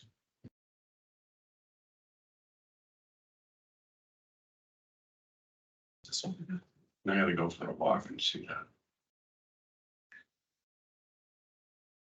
Oh, yes. That's one. Yeah, right on it. Yeah. Councilor Gordon, if you could speak to this one. I can speak to this one real quick and looking forward to the answer. So Crescent Point has put a notification of the potential sale of their assets in Turner Valley on the Alberta Energy Regulator website. And there is an opportunity for us to file a statement of concern if we need to. So my administrative inquiry is what has administration found regarding, is this something that we need to do to ensure the long-term opportunities of development on such lands? The potential purchaser, will they, what kind of liability issues will they be assuming? What happens if they go belly up because they're a smaller company, my understanding is? How does that revert back to Crescent Point and not the town? I just want to ensure that the town's assets are really well protected here. So through the chair, and thank you, Councillor Gordon, and I did actually have the conversation not after you asked for the administrative inquiry, so the timing of it was perfect. So I did have a phone conversation with the representative from Crescent Point to discuss the transfer of the AER license. So it's one pipeline license. And according to this individual, the transfer hasn't yet been approved by the AER. So the AER does its own diligence in determining whether the organization that takes over that license can adequately fund the reclamation and remediation work. And when I discussed with the individual, AER will do their research. If they feel that Ranahan, which is the company that is going to take over the pipeline license, doesn't have the capability to fund that, the license transfer won't be approved.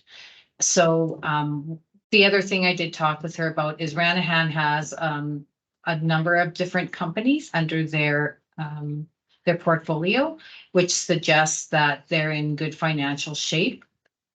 And as it stands, the assets are just going to continue to operate as they previously were operated by Crescent Point Energy. So there's not going to be any change. We won't see any change in how that will look. And so therefore, when I looked at the process of filing a application as a kind of intervener under the AER, it really talks more specifically around perhaps new developments, if there's a change in operation and how that potential impact could change in our community. But in this particular instance, there's no risk here. They will continue to operate as it's been operated. There's nothing new that's going to happen with this particular license transfer. So the risk to Diamond Valley is based on my discussion with the individual from Crescent Point. There's no risk here to the community. Thank you. Any further follow-up? No, I just want to thank you so much for looking into that. And obviously we have that responsibility as council to ensure the long-term viability of these kind of instances. And we know in past circumstances here in the town where liabilities have not been well maintained by certain oil companies. And if we can, I just wanted to make the community aware that we're doing our due diligence as a council and as administration in this regard. So thank you so much for the work you've done on that. Thank you. Can I get a motion to adopt Foothill Cemetery Board and Sheep River Library Board? I have that from Councillor Martin. Any questions, concerns? See anything interesting? Yeah. Yeah, through the chair, may I ask a question regarding their budget? I noticed they have a couple of items on here that they're potentially inserting in their budget. The cemetery board. Oh, okay.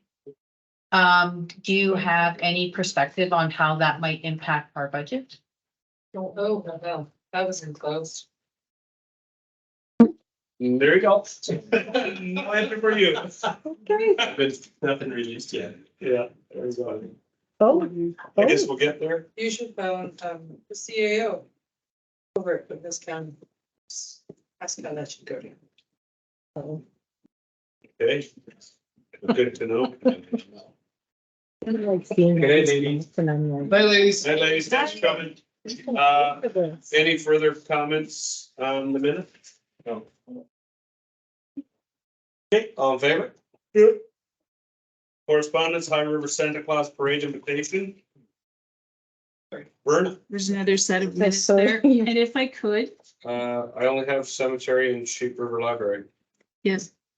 You didn't do the library. I took both of them. Oh, did you? Yeah. Sorry. Could I ask for a third one? Sure. I missed it while we were going through the remuneration committee's minutes. It would be great if council could accept those as well, please. I can give you that. Okay. I saw those when they were adopted, eh? Oh, we'll have a woman. Yeah, I'll give you those. Okay. All in favor? Excellent. Good catch, Vernon. Thank you. Santa Claus Parade, anyone interested in keep going? In the float? When was that? We got there. We leave it. High River Santa Claus Parade invitation. Anyone? Any takers? Got for it this year? I'm trying to fly. What's the date? You know what? The first? Cindy just said town truck and flag, guys. Let's do what we did with Long. I can do town truck. Yeah, I did. Yeah, okay. Yeah. All right, let's do it. Yeah. I could go. Yeah, okay, same. Okay, yeah, I'm cool with that. I could even get our hands on the truckers, like Is some. there a motion? Can I get a motion? Yeah, that Mayor Crane, Deputy Mayor Kelly, and Councillor Gordon all go to the Santa Claus. I can see that schedule. Great. That's fair. Yeah, December 1st, 2023. As long as I can have good everyone can decide. And we'll handle all the candy and all that jazz, so. All in favor of the motion, Veronica? Thank you, that's carried. Please, notify them that we will be attending. Thank you. Okay, can I get a motion to go into close, please? Thank you. We're gonna close at 9:22. Yeah, I'm gonna take 5-minute bio, guys.